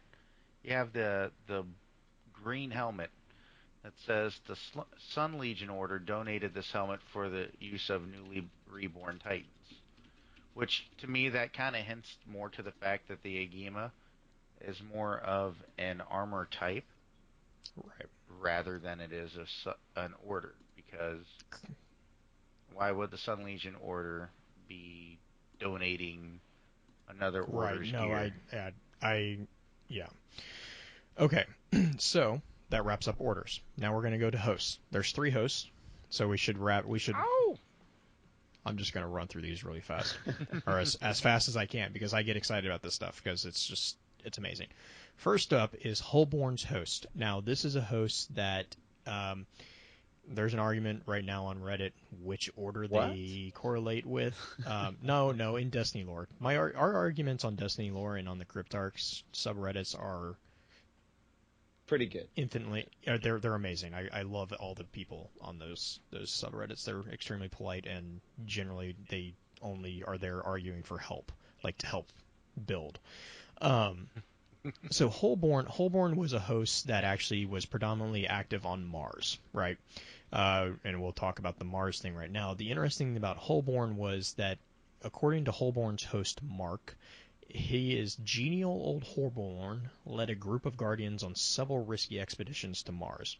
So apparently this is a kind of just a like he's just a go lucky guy. Like Holborn is literally friendly and cheerful, or genial is literally friendly and cheerful. So he just was having a good time. Like he was all about just being happy. Well, Except he wasn't Holborn happy, but himself, I mean, the way he that seems guy goes about life is so amazing. Like, right. And that's from Ghost Fragment Titans, is the entire conversation between Holborn and... You want me to? I'm trying... Don't read the whole thing, because... God, what was his name? Tubak. Yes. Tubak and Holborn are the Tupac. predominantly... Well, Tupac. yeah, there's actually, I want to say there's 5. There's a couple more. All right, let's yeah, see. but We 2 have of them... Holborn, we have Tubak. Bale is on there. He's one of the 2 that have already gone searching. And Okay, yeah, Bale and Lysa have both already been out. So we actually do have. And I don't. We have 4 Would you right say there. that Lysa is a Titan? She's part of the Titan host. Right, that makes sense. Well, That makes she's sense. part of Holborn's host, and that could actually be the difference between hosts and orders. Now that I think about it, is orders could be they're called Titan orders, so that's Right, specifically and Titans. Hosts could just be a giant fire team. Yeah, just a giant fire team that's led by this specific Titan, because we have Radagast host, we have Holborn's host, and we have Jaggy's host. Jaggy's host, yep. But I'll just go ahead and go through the more notable things.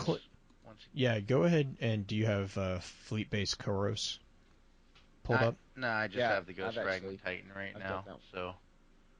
Oh, do you want to read the Ghost Fragment? Yeah. Yeah, go for it. Go for the Ghost Fragment, and then we'll read the Phobos card.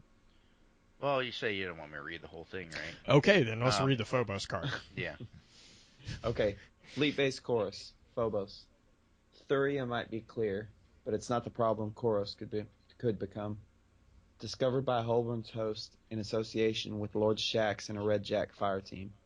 Fleet-based Chorus marks the largest known Cabal orbital defense station in system. Reports have the fleet base under the command of a triumvirate headed by one Primus Taon and his fleet battalion commanders Valus Thurn and Valus Mal. The Skyburner fleet has yet to be deployed against the city, bringing Zavala the fear that the Cabal have yet to launch their core campaign. Mature So is a mission within Taken King where that's the we do opening. get a message to the Emperor. I'm just Isn't that saying. Fleet Base Koros was the opening story mission where you had the Cabal distress signal and you Yeah, showed and up. you Yeah. revisit it a couple times. Right. But yeah, that was the very first mission where you go It there and was so sad all watching the that crap Cabal is fall hitting the down the fan. elevator. You actually almost feel bad for the I Cabal. did. So I'm like, I tried to shoot him the second time I ran through with my Titan, and you can't. so I was the like, I'll mercy kill. Nope, denied. so Primus Ta'an is actually the Cabal commander who's being taken in the Regicide mission, correct? Correct. And Yes. Valis the Urn and Valis Maal are actually the Are Bond brothers, the Shield yes, brothers. the Shield Yes, brothers. okay. Right. Correct. To bring it back So to the game. okay. So Yay! Holborn. So that's Holborn. That's his host, and like Willie has said, the Ghost Fragment Titan also confirms that there is a Warmind and one who guards it on Mars that they are after. Most people, stemming from the Warmind conversation that we had, a while back, that's been attributed to Charlemagne. You can go listen to that episode because I get into that a lot. The next Yep. host is Jaggy. I don't even know if I'm pronouncing this correctly, but It could be Jaggy, Joggy, Joggy, I don't even know. Now this host Shabupi. is I'm pretty sure is part of the Firebreak Order. We already kind of talked about that. They are predominantly active on Earth. The interesting thing about Jaggy is they have a preferred armor variant that is so much fun to talk about. Their preferred armor variant is what's called the Visigoth armor variant. And this is interesting because the Visigoth were actually historically a branch of nomadic tribes of Germanic peoples, which we call the Goths, that emerged from the groups who actually invaded the Roman Empire and sacked Rome on their own a number of times. So they not only took out Rome once, they took it out over and over and over. And then they went on and they settled in Spain and Portugal from the 5th and 8th centuries AD. But so, and there's actually a lot, there is a huge, and that's only brushing the very, very, very, very, very, very, very tip of the Visigoth and Goth history. Gothic tradition is, you have architecture, you have an entire art style, you have economies that are derived off this time in human history. It's amazing historical thing. So that was a really fun And they're delve into they're that. actually the tribe that just this is completely random, but if you watch the movie Gladiator, Correct. the tribe in the very beginning who are speaking nonsense words in the forest, Yep. those are the Goths. Yes. So now Justin had mentioned the 7 ghosts earlier on, and this is actually it's kind of called the horror story of the Lost Seven. And I think it's actually a mark. It's Mark of Jaggy's host. It says Jaggy's host was last seen marching south of the Cosmodrome toward the shores of the Caspian Sea. And there is, after that, the Mark of the Lost Seven, which says, Right. one by one, the ghosts of Jaggy's host returned to the city. If they knew their guardian's fate, they would not reveal it. So something bad happened to Jaggy's host. They didn't fare well out there. Yeah, and there's And they actually. oh no, No, go for it, I was Justin. gonna say No, there's no, actually go a for it. quote in Ghost Fragment Titan. Yep. Uh, the time the ghosts from Jaggy's host came back without them. Remember, they got in that fight at some point east of the Caspian. 7 ghosts, damn near silent, buzzing with some sort of corruption, drifting back to the tower one by one. Scared the speaker well enough. I remember a long time ago. Jaggy tells the story differently. And that's the So, most interesting part of that quote, dude. Right. Yeah. That was just so Jaggy was tells the story differently. was he there? because Right? well either he was there and he survived or he wasn't there. And Right, but he's still around. He almost seems like the pancake version of oh a Titan. jeez. Oh You god. know, So the way he probably hid in just fear because. and ran here's afterwards. yeah, here's the ABCs of Willy. If somehow you manage to live, you're a coward.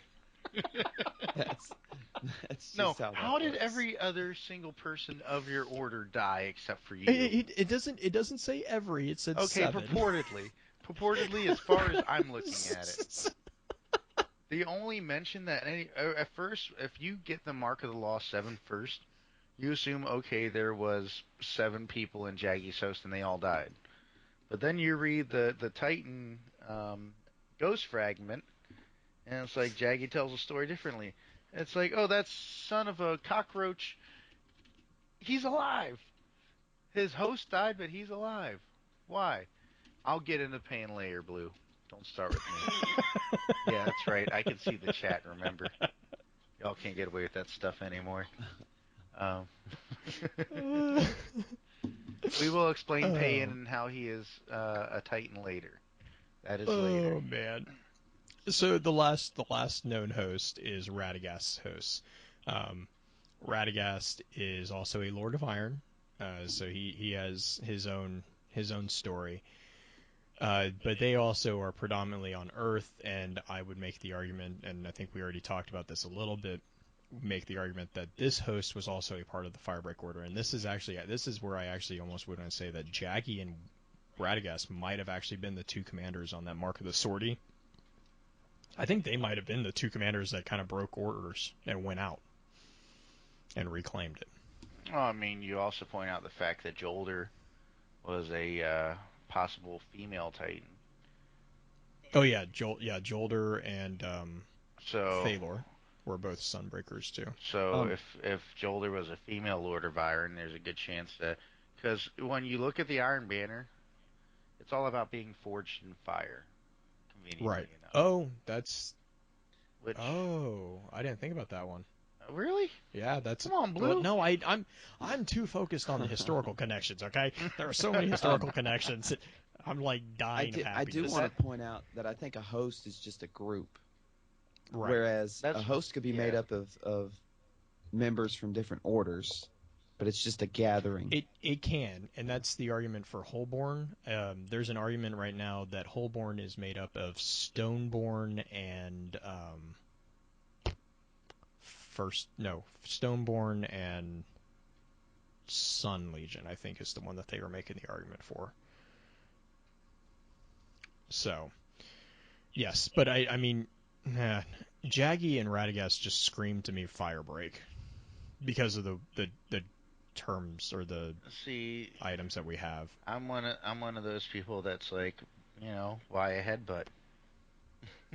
Yeah, I mean, and I'm also on there with you. So I mean, that's again my it jump seems like for Saint, he once again, we got into that in the Saint 14 episode.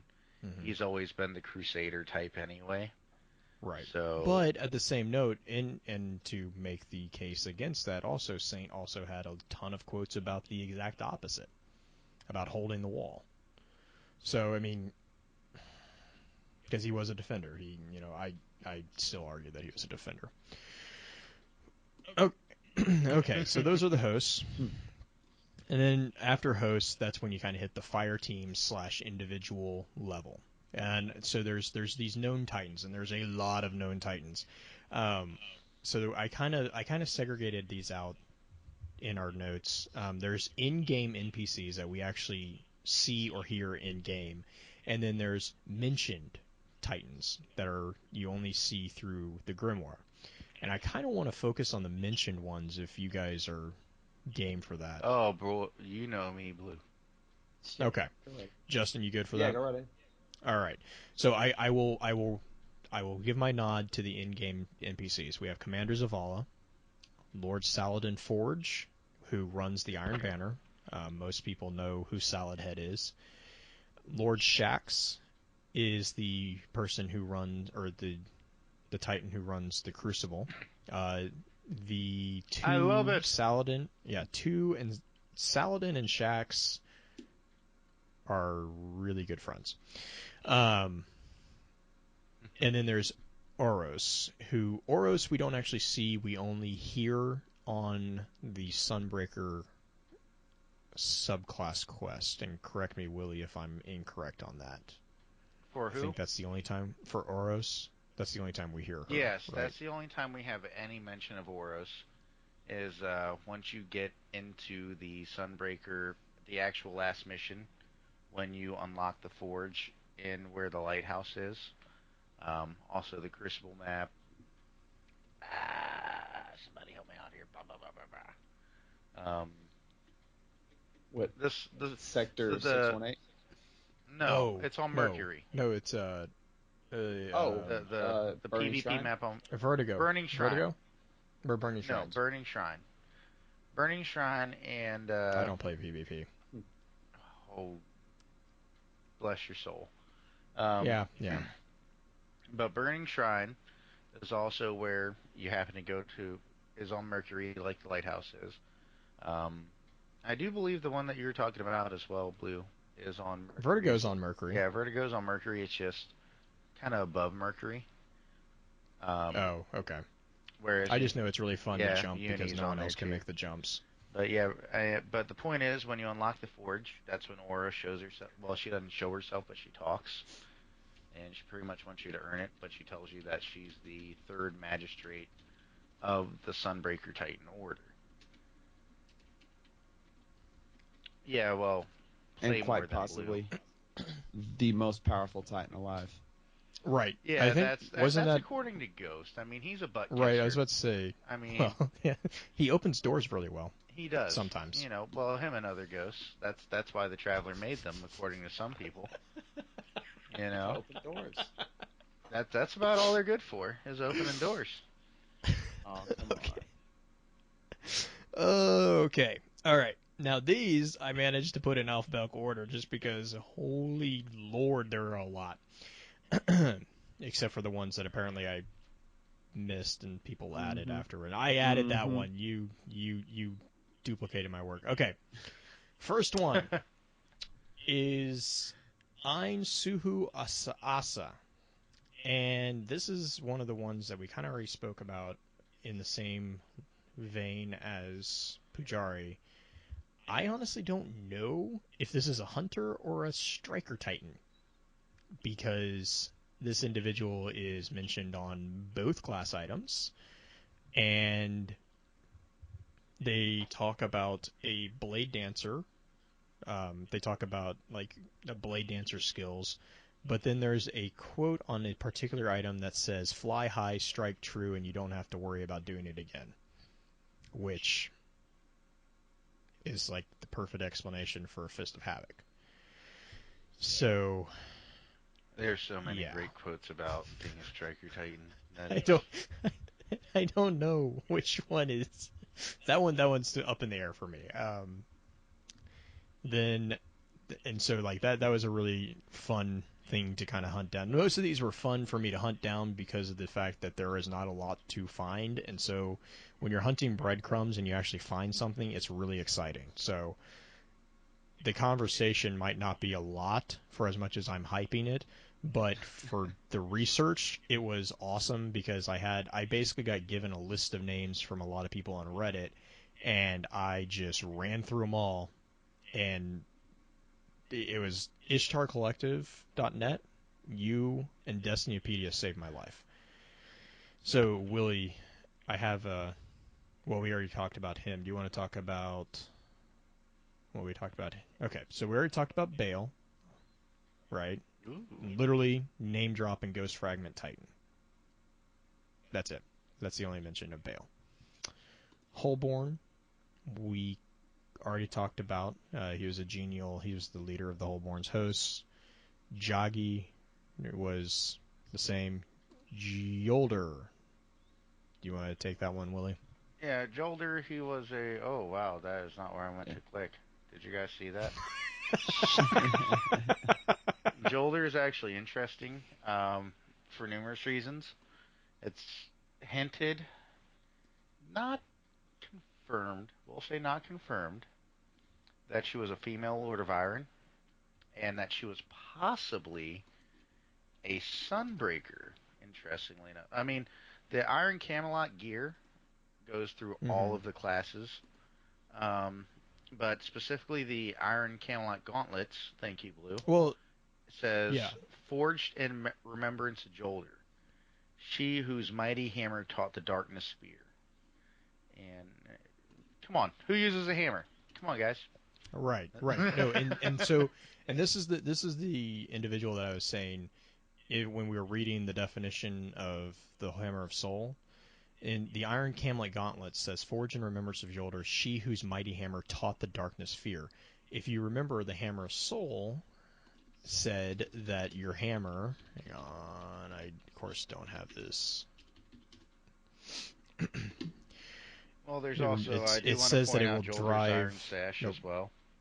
You Yeah. know. Was it? Oh yeah, that's the Iron Sash. Yeah, yeah, yeah. I thought Yeah. you were talking about. I just wanted to point out that it proves that she was definitely a Titan at least. I mean, Correct. I guess Oh, we're kind of yeah. spinfoiling on her being a Sunbreaker.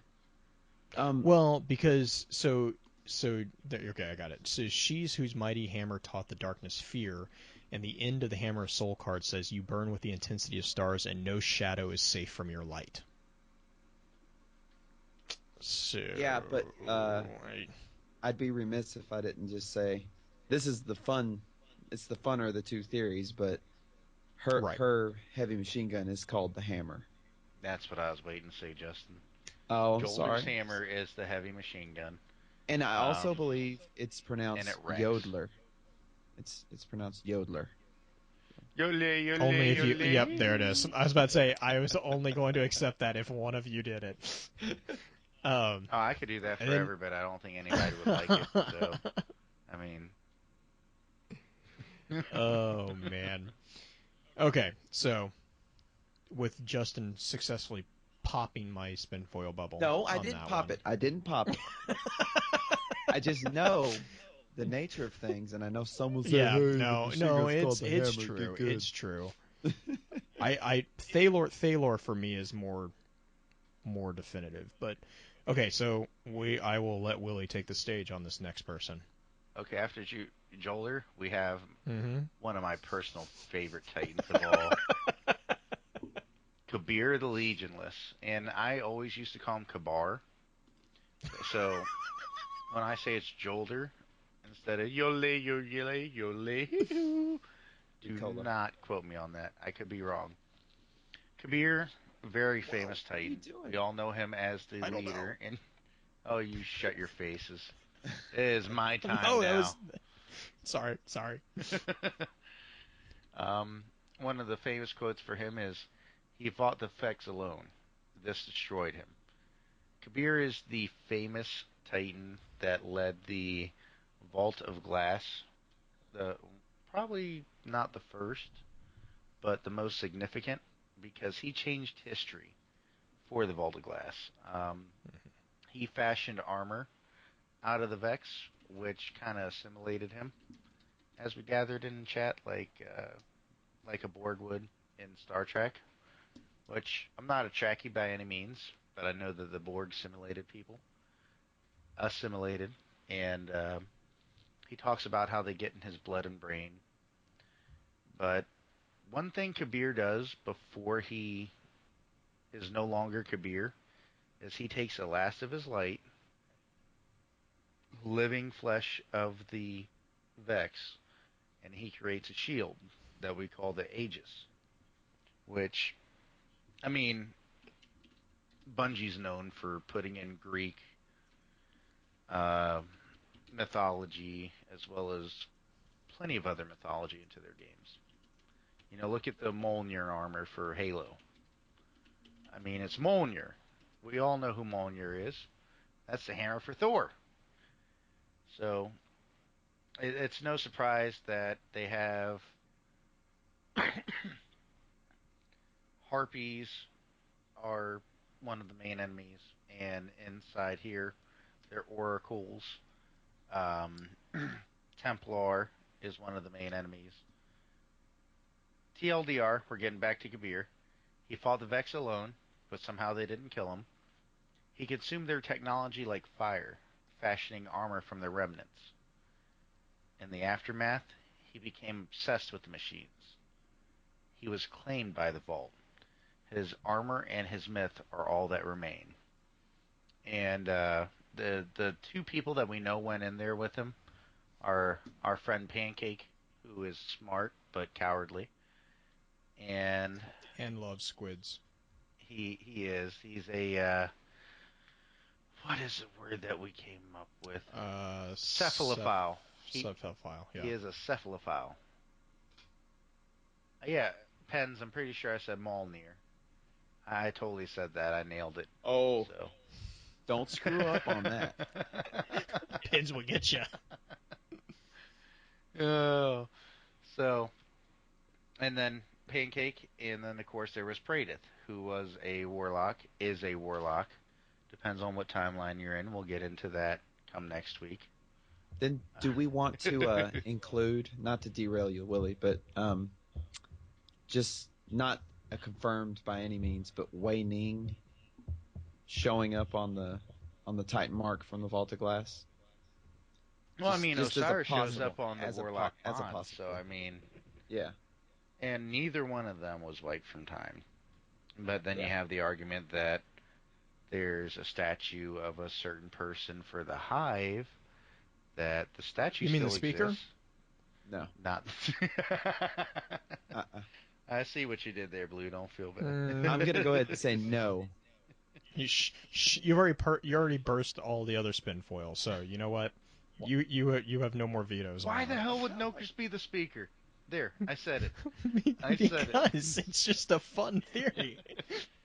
It's like, that's the Paean theory, though, which Paean was a Titan confirmed. I don't care what anybody says. I'll get into that later. He was also part of the Nine and was a Warmind. Oh, he's done plenty of other things, too. Paean was a jack of all trades. Honestly. Oh, God. You want to look at who was truly the hero of all of the things that are Destiny? Look at Paean. He's done. Paean is the legend that we are all seeking to become. Exactly. I mean, at the end of Destiny 10, we'll say Destiny 5, assuming that they're doing 2 years of each game. At the end, they're going to automatically change your gamer tag or your PSN to Paean. Oh no, that's what I was just about to say. Is that would be the best ending? It's like at the end of it, they're like, "You have become legend. You have become Paean." I'm just saying. Luke Smith, come on. This Make is it getting happen. painful.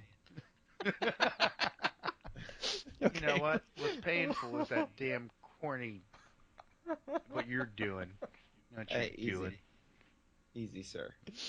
Hey, show your face when you talk to me. How about that? Kasheen, I'm sorry. Don't hate me. You're talking about all these Titans. You're not talking about my favorite. Luke Romaine? No, not. He sounds. Okay, I'm sorry. Did anyone else catch that? Because he makes me sound. He sounds like a salad. Yeah. Wait, what? Luke Just because Romaine. his last name's Romaine, he's a salad? Really? Yeah. His first name should have been Kale. No. Cheese and rice. Are you done with Kaber? Are you done with Kabir? Which Kabir is? I'll finish up on. He's made of Vex Milk Stout. No, and the thing I love about Kabir is the fact that he's not confirmed dead. Which, I mean, you could say the same for Paean, and everything else. Yeah, you could say the same for Paean, but what I meant to say instead of Paean was Praedith.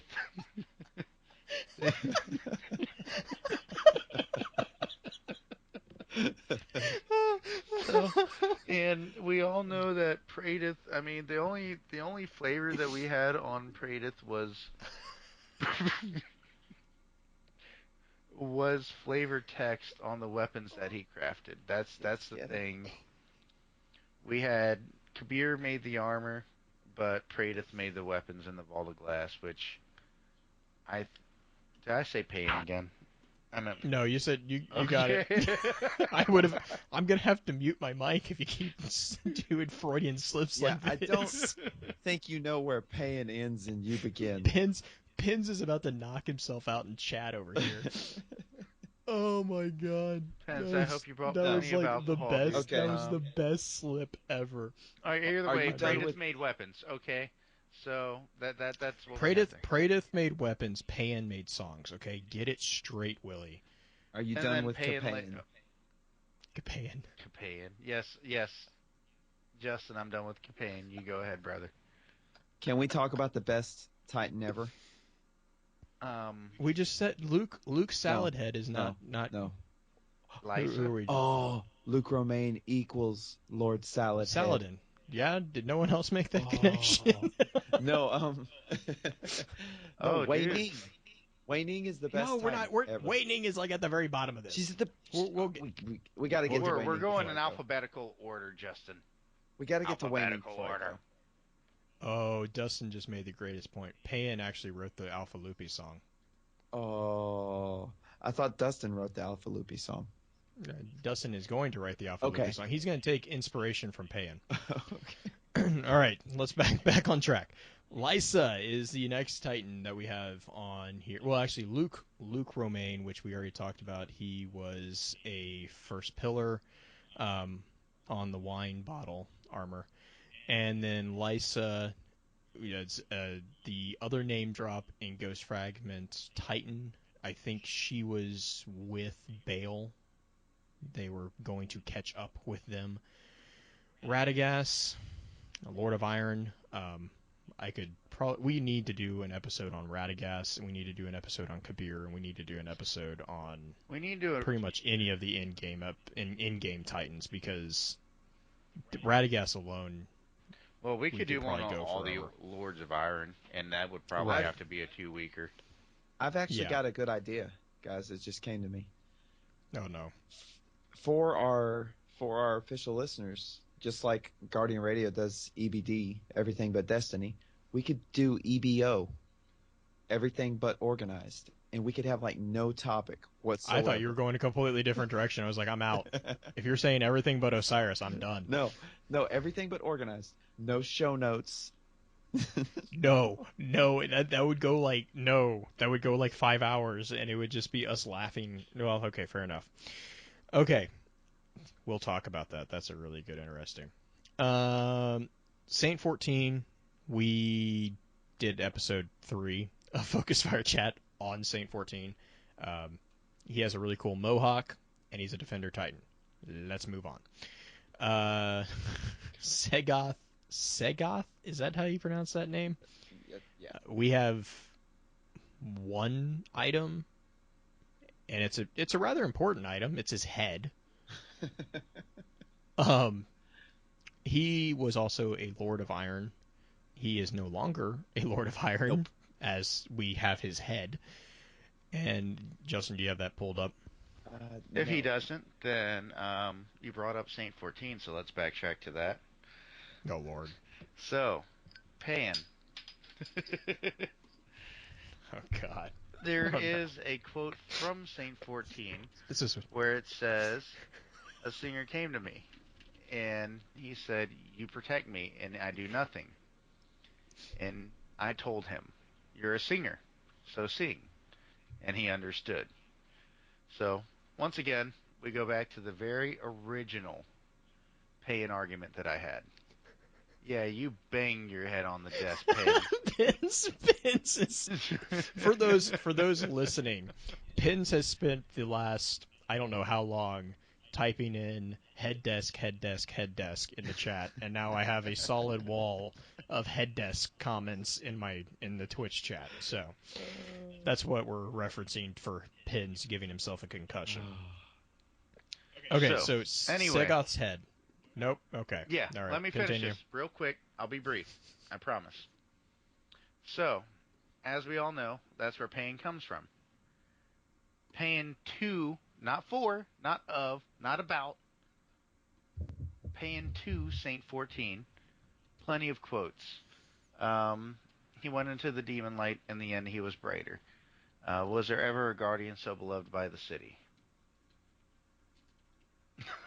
I love you, Moobot. Even though Blue Want to kinda get some did that. burgers. So, anyway, Paean. Think about a bard to a knight, because Saint 14, saints, knights, Templars, blah blah blah, Crusades. I'm just saying, throwing that out there. So Paean started out as Saint 14's bard, so to speak, which he sang Paeans to, and I guess about Saint 14. It seemed like to me he stepped into the demon light and then he came out brighter was more about Osiris, but that's besides the point. We'll get there later. Well, another time, I guess I should say, because I don't want to hold Justin up too late. Let's say Paean went ahead and graduated. He went from becoming Saint 14's bard to his squire. And then what do squires do when it comes to knights? They learn from them.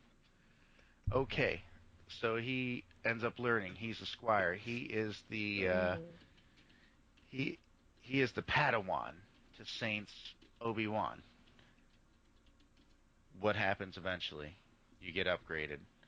So Paean ends up going from being a squire to being one of his equals, a titan, a mighty titan, just like Saint 14. Headbutt a kill, one hit, one kill. So there you go. That is how Paean transcend from a simple villager in the city that knew how to sing to a squire that was learning how to control the light as a titan to becoming a master of the light as a titan. Paean as a titan confirmed. I'm done. Go on. That's the Paean theory for the week. So he got his PhD.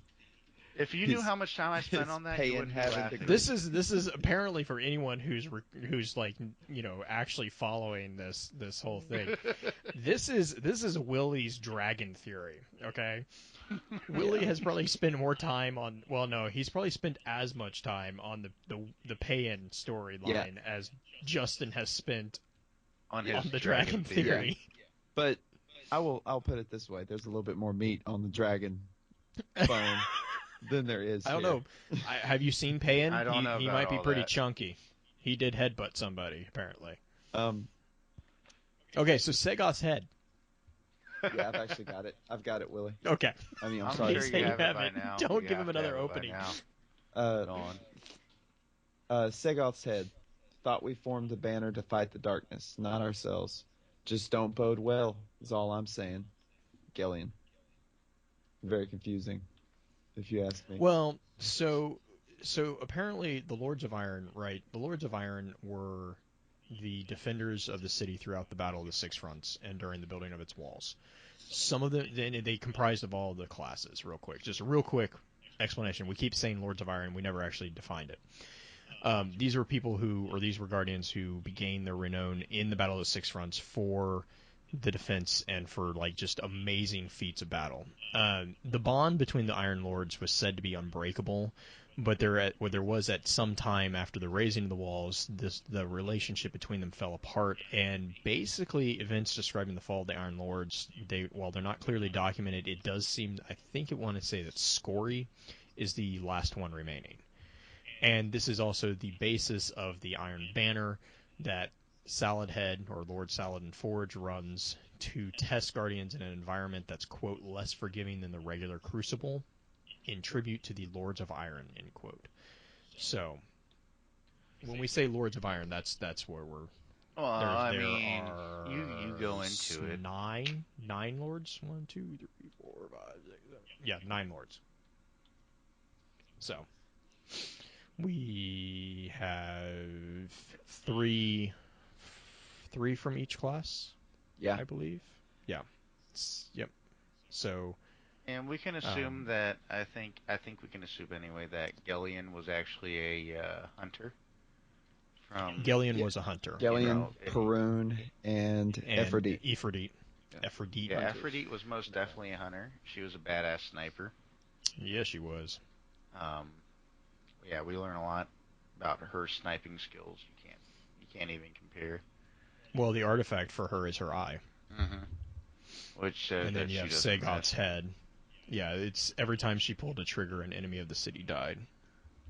And And then you have like I love Gellion. that one. For Gellion, there's the Iron Camelot cloak, which it seemed like once again the Iron Camelot gear kind of is the roundabout gear for all of the Lords of Iron. It says Forge in Right. remembrance of Gellion, he who was a true guardian to the people, which showed And he then had also Titan-like right. characteristics. Well, and the Lords of Iron, like they were the epitome of the defense guard, like the guardians who were defending the city at that time. Which is curious that Saint 14 and Osiris weren't in that mix, but maybe there is. I think there's reason for that, which Right. I mean, there's obviously for Osiris there's a political reason. well, But Saint, it just seems like odd that Saint wouldn't be in there. well, when you go with a certain theory, I'm not going to get too far into. That would be why Saint's not in there as well. Oh, yeah. Okay. Yeah. You know. Okay. I gotcha. Yeah. Um, the next Titan is I love you too, Pence. Silumar. Silumar. The only reference to him is the Iron Camelot helm, which is an amazing, it's just awesome helmet. I want that helmet. But it says, forged in remembrance of Silumar, he who was the last city's first wall, which makes me want to call him a defender. Makes me want to call him Pilgrim Guard. Well, Or Pilgrim Guard, yeah. I mean Pilgrim Guard, but I also think that he was. I mean the fact that he who was I'm the sorry. last city's first wall. Not Pilgrim Guard, First Pillar, correct? Oh, first pillar. Well, except he was alive long enough to be in the Iron Banner. Yeah. Damn well, you, I mean, Grimoire continuity. Oh, there's continuity. It's just connectivity that there isn't any of. Guys, I'm going to have to bail. So no. let me All right. do my shout outs ahead of schedule, and then you guys can Go for it. continue this Hey, beautiful spin foil you got going on. You need to do some of the shout outs I threw into you for the 9 Oh, because I Lord. thought that they No. were here, and it turns out No one that should I was wrong. no one should ever read those. Ever. No, just very basic shout outs this week. DOD Chatawhite crew. You guys are awesome. Wei Ning.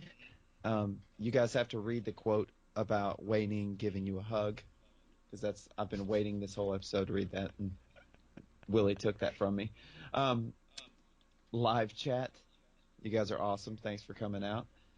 And big shout out to young Gavin Sane for crushing his belt test. He's now an orange belt, and he can officially beat me up. So, way to go, little man. And you guys, Willy and Blue, have a good one. And yes, my mom, Willy. My mom is awesome. Our show notes get interesting near the end of the show. I'm just gonna say that. That's like a show unto itself. But thanks, guys. I'm sorry I got to run. Thanks for moving the time for me. Thanks everybody for coming out and watching us early. We should be back next week at our regular time. So I will catch you guys on the other side. And the Justin marches on.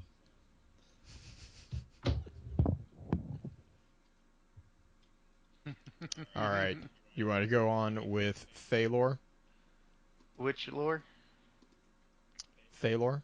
Oh, Thalor. Okay. The interesting thing about Thalor is we actually do not have a lot about him, and I'm still getting used to Microsoft Edge, but that's besides the point. But Thalor apparently spent a good amount of time in the Crucible, from what we can gather. But there is one person that he could not topple, and that is one person that we have talked about before, who would be the infamous Dredgen Yor. Mm-hmm.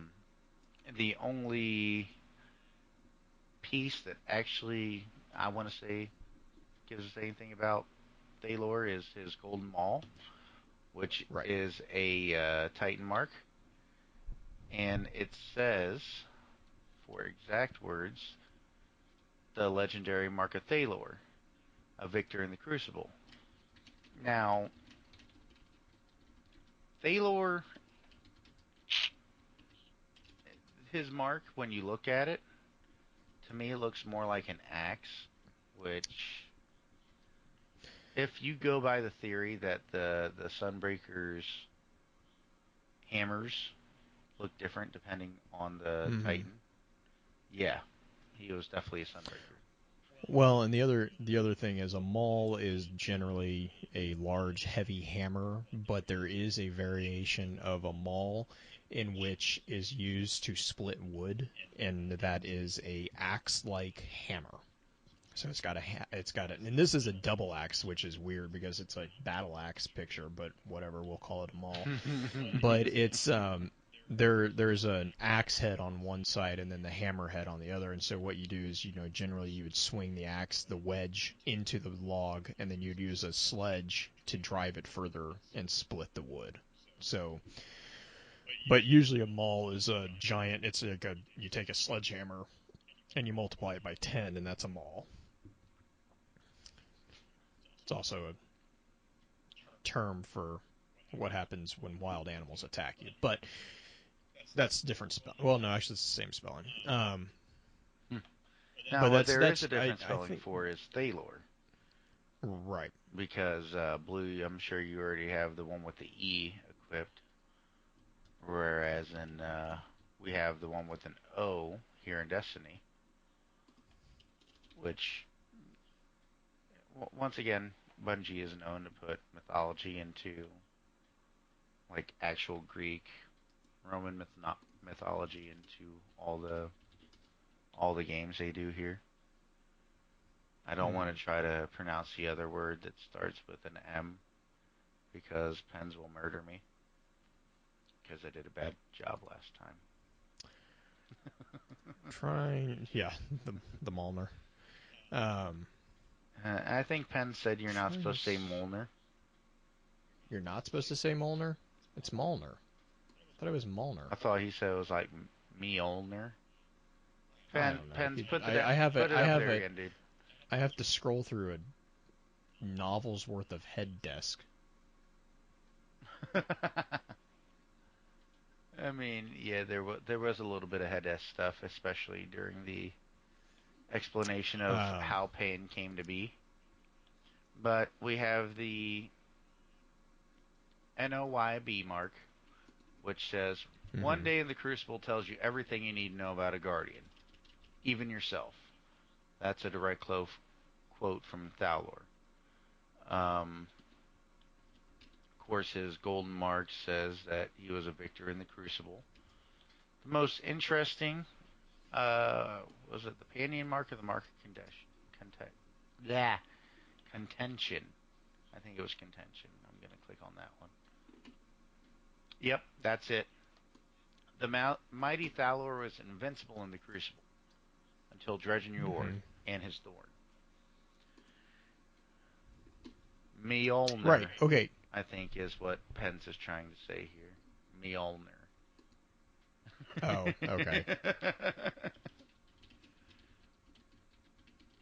Kashin, this would be nothing without Pens. That's what this would be. Pins' response is amazing. Because Sheen asks, Pins, what would this podcast do without you? Pins' response, run smoother. Not False. pronouncing things correctly. False. Yes, Unisys. Each pixel would slide off our monitors without pins. That is correct, piece by piece. But well, we wouldn't have been able to give you the awesome Halo episode either. There's the debate with Thalor that we had for a little bit there, where, I mean, my personal belief, because of the lore behind Thorn and Dredgen, is that this is where Thalor fell for the last time, because the Thorn is known to drain the light from Guardians, from what I'm gathering from the lore. So there's so much debate behind that, I probably shouldn't even get into it. We'll get into that another time. Let me not do that. So, like you're saying, we had Thalor. We'll move on to, if we do another Dredgen. I don't think. Right. Yeah. If we do another one well, of those, if we do, we'll dig into if we do a Dredged, then we're probably gonna have to do a multi-part. I'm just saying That's because I mean, that's going to be one of those longer ones. and then I see after that you had Tuvok up, Mm-hmm. which Tuvok's only mentioned in one card, which Right. is the Ghost Fragment Titan. He was the second in command for Hallborn's host, and even there, I mean, it shows that one of the things that we were considering a Titan order earlier is more of a armor pattern than anything. I'm gonna go ahead and pull that card back up real quick. Yeah, it's he's telling possibly he is possibly telling. Why is that right there? God bless America. Justin leaves and everything turns to crap. Tuvok. I mean, this could be just a back and forth between Tuvok and Holborn. We know Holborn's definitely one of the Right. parties. You know, tighten that strap. Eh? The guard brace is loose. Could slip. Huh? It's new. Agima. Type 1. How's it hold up? I tried using Agima at the Gap, remember? It didn't... Well, what's this? A ghost! Yes! Light be with you! Like, these guys get all excited when they see the ghost. I love I this know. card so much. That's what I mean. Like that's exactly how I read it too. Is Holborn's like this? Like oh. He's like, It's yes! like I found Waldo! a Waldo's distraction. here, A guys! distraction. Like, it's so amazing. I love it, dude. Like, Holborn seemed like such an excitable guy, and I can't wait. I'm hoping they get more Well, on him. and like we know that he's a good natured. Like he's genial. Well, I mean, So yeah, there's no saying that ghosts appreciate manners, but, you know, right after a yes, light be with you. Excuse me, little ghost. Tuvok, pass me my helmet. Thank you. Little ghost, what are you doing here? It's just looking around. Where's your guardian? I don't think it has one. Well, any servant of the light is welcome among us. We are Holborn's host, and I am Holborn, the city's hand on Mars. I mean, just the whole. Do you want me to not read the whole card, or should I just? no, go for it. Go All for it. Go right, for it. here we go. Where's your guardian? I don't think it has one. Well, any servant of light is welcome among us. We are Holborn's host, and I am Holborn, the city's hand on Mars. Tuvok. That's Tuvok, my second, one of the fighting titans of the city. Now, see here, little ghost, on my shoulder? That's the mark of Holborn's host. Record it. The 12-pointed star. One for each of the... Ah, well, off it goes. It doesn't look well. We should get moving. A ghost without a guardian. I remember when I was risen, you know. When I awoke and saw the wreckage, to see my ghost hovering there. Its light in my eyes like an angel. And it said, this story again. Disrespectful youngster. Hold on 1 second. No worries.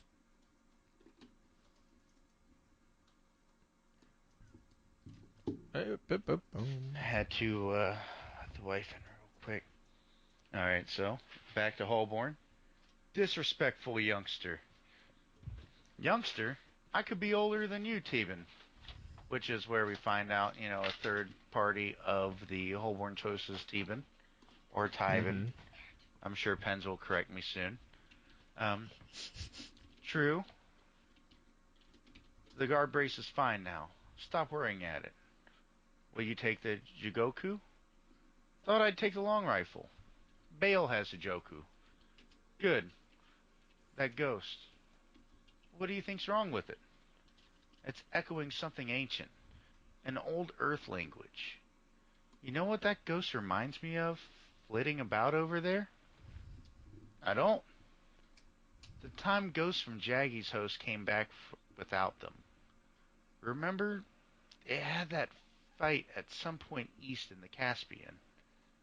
7 ghosts, damn near silent, buzzing with some sort of corruption, drifting back to the tower, one by one. Scared the speaker well enough. I remember, a long time ago. Jaggy tells the story differently. Well, we all grow old in our own way. Little ghost, come back here. It's not going to make it wherever it's going. I want to talk to it. Little ghost. Lisa and Bale are probably there already. Cabal moves slowly. We have time. But the warlocks have had a vision.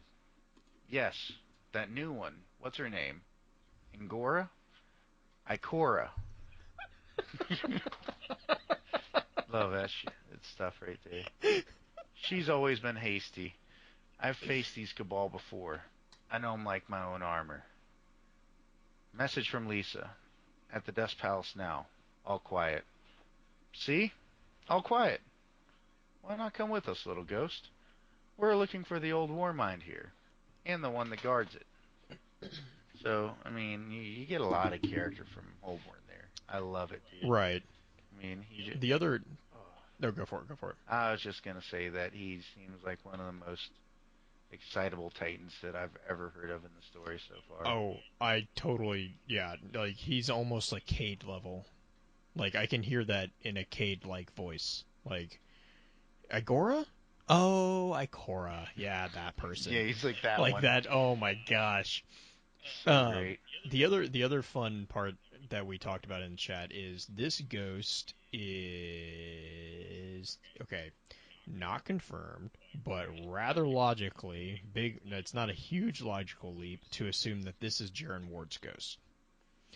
The last time we see him in the Dregden Yor Jaren Ward storyline, he is wandering away, left alone on a red planet, and we're on Mars now, and he is speaking an ancient Earth language, and in the last card that you see him confront Yor, he speaks a language that Yor comments has no one had. He is surprised that had not been forgotten. Oh, do we really want to get into Dredgen Yor right now? No, we're not getting into it. I just every time I read this card, that connection is reiterated. All right, well, we'll go ahead and say at least this. That's what Dredgen Yor is. It's part of the old language. His name means eternal abyss. Yes. And that's where he was surprised that the ghost would actually recognize that that's what his name means. But, not too surprised because he's Dredgen, and I'm not going to say the words I want to say. So. Okay. So, that was Tuvok, and now we're going to talk about Vel Tarlo really quick. Vel Tarlo was obviously the member of the first Crota Fire team. He was also on the Pilgrim Guard. He was in the Pilgrim Guard order. He was recruited almost immediately after being reborn. And then he was I think we have confirmation on this, but it kind of got really confusing a bit. Apparently, there's a theory that he was killed by Alok Hull, the Darkblade. But then I seem to remember other parts where it says that he was overrun by Thrall. Well, And the original wizard. Story that we had on Vel Tarlo, which, I mean, Vel, when you go into his lore, which a lot of it has to do while he was on the first Crota Fire team, a lot of it, he's pretty brash, almost like your typical Titan. What separates him is the fact that he was part of the Pilgrim Guard. So, he was one of the first that would protect citizens and bring them to the city. And we didn't find that out until the Taken King, by the way. Originally, we didn't hear about Vel Tarlo until the Dark Below. And in the Dark Below, we find out he was he one of two Titans, or was he the only Titan in the first Crota Fire? He was the only Titan. Yeah, he was the only Titan. You had Omar Aga was a hunter. Of course, Ariana 2, or... Yeah, no, not Ariana 2. No. No, you're right. Ariana 3 of the Praxic Fire. She was a hunter. Who she was very good friends with Wei Ning, by the way. I would say that there was a little bit more than just friendship. That could be debated, but yeah, Yeah, it can I be. It felt the can be, same but thing as well. it like it definitely kind of like her goodbye and her like complete and utter obsessive revenge need Yeah, it gives me was Chiyomi and Sundaresh vibe. You know, right. That's exactly what I was thinking. we know they're both female, but at the same time, that doesn't matter. You know, it is what it is. Um, but other than those two, of course, there was Tolan the Shattered, who is still alive but very dead. Oh, the quiddity of death. Just let it go. Hey, he got his song. He got what he wanted when it comes down to it.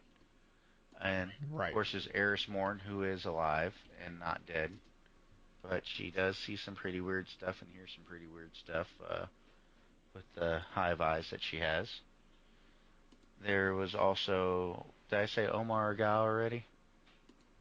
Omar, No, but he was an awesome he had a hunter. he had the most brutal death of all of them, dude. Oh yeah, he Like totally I did. felt so bad for Omar when I read his demise. I was like, holy crap! Like I bet you he wishes he was Well, Vel.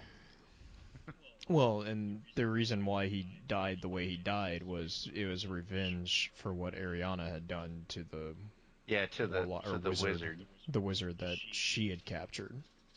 It was actually the exact same way that she had killed the wizard. They killed And Omar. there was one that was Saimota. That's the other one that I'm not Simona. thinking about. Yeah, Sai was yeah, awesome. dude. Sai was like she was like the replacement for Wei Ning for Ariana. Is like the feeling I got. Like Yeah, I would agree with that. And she was also Eris's mentor.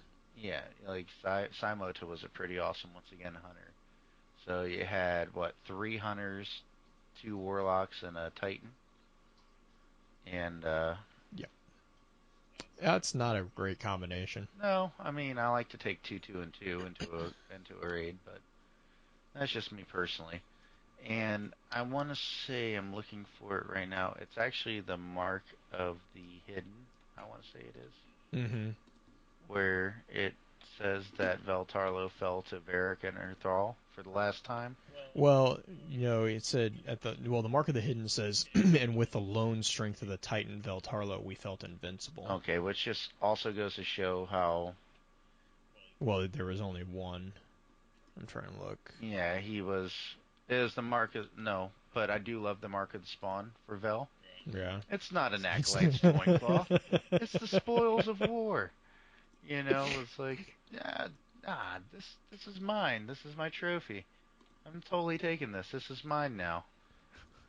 Freaking love that he's dude. he's also the Nightbone Guard has one of the good quotes. There's nothing more satisfying than feeding a knight a shard of their own. Because he's the one that was like, there would be no greater honor than picking up their sword and killing them with it. Oh yeah, in the in one of the proto cards for the Dark Below, um, he's all about business, and I mean, Tarlo was Well, also he's all very about victory. blunt.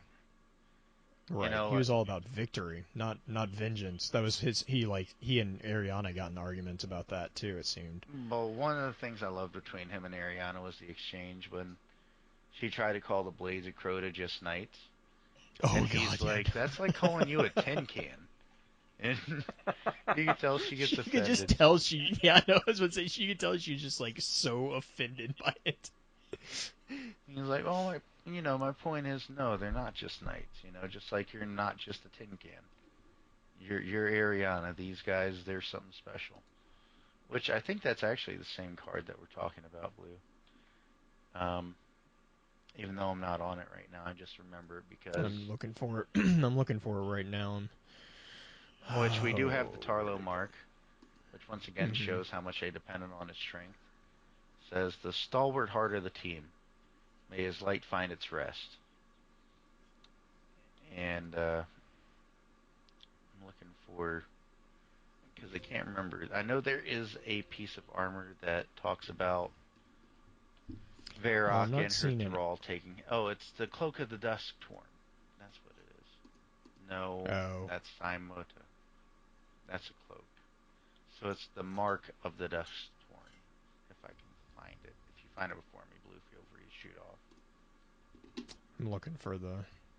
I just found the tin can conversation, I love the tin can which conversation. it's hilarious conversation. It's great.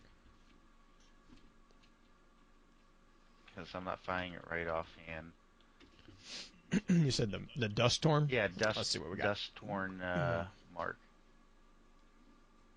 Or it might be mark of the dust torn. No, because that one was. I just read that one. Hang on. Bear with us. Mark of the Dusk Render? No. No, not Dusk Render. Alright, let me go ahead and I'll look it up real quick. I thought you might have had it pulled up and all, because your notes are amazing. If I could do this on a laptop every week, like, I would be so on point. It's ridiculous. The problem is, for this week, just so you guys know, I pulled up the wrong week. I pulled up last week's notes. So that kind of threw me off a little bit. It's the mark of the dusk born, not torn. Oh, yep. And it says, I literally just found it. we had called her Varrock, and it was her and her thrall that finally overwhelmed him, which is Eris talking about Bell. No, well, but okay. So here, because it's a Titan class item. It is a Titan class. I was going to say, the first that you get, and I'm going keep going. I have a theory, and I'm gonna. Well, my thing that kills me about the whole Vel thing most of all is, like, when I first started playing Destiny and Vanilla Destiny, you know, he's just this Titan that has no name that's laying there when you do the We've Awoken the Hive Nation. Except according to the developers, that's not him. And it kills me, because there's a mission, I can't remember what the name of it is, but while you're doing it, you're going through that valley. Right, yeah. She says that's where Vel fell.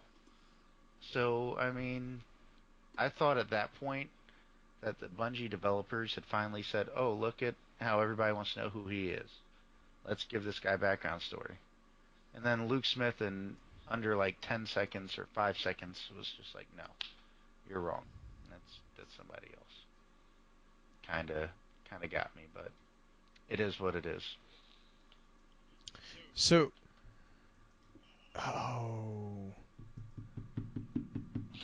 What are you banging on? Is that your head on the desk? I'm thinking. No, that was. Okay, so Mark of the Duskborn, right? It says we called her Varrock, and it was her and her thrall that finally overwhelmed him.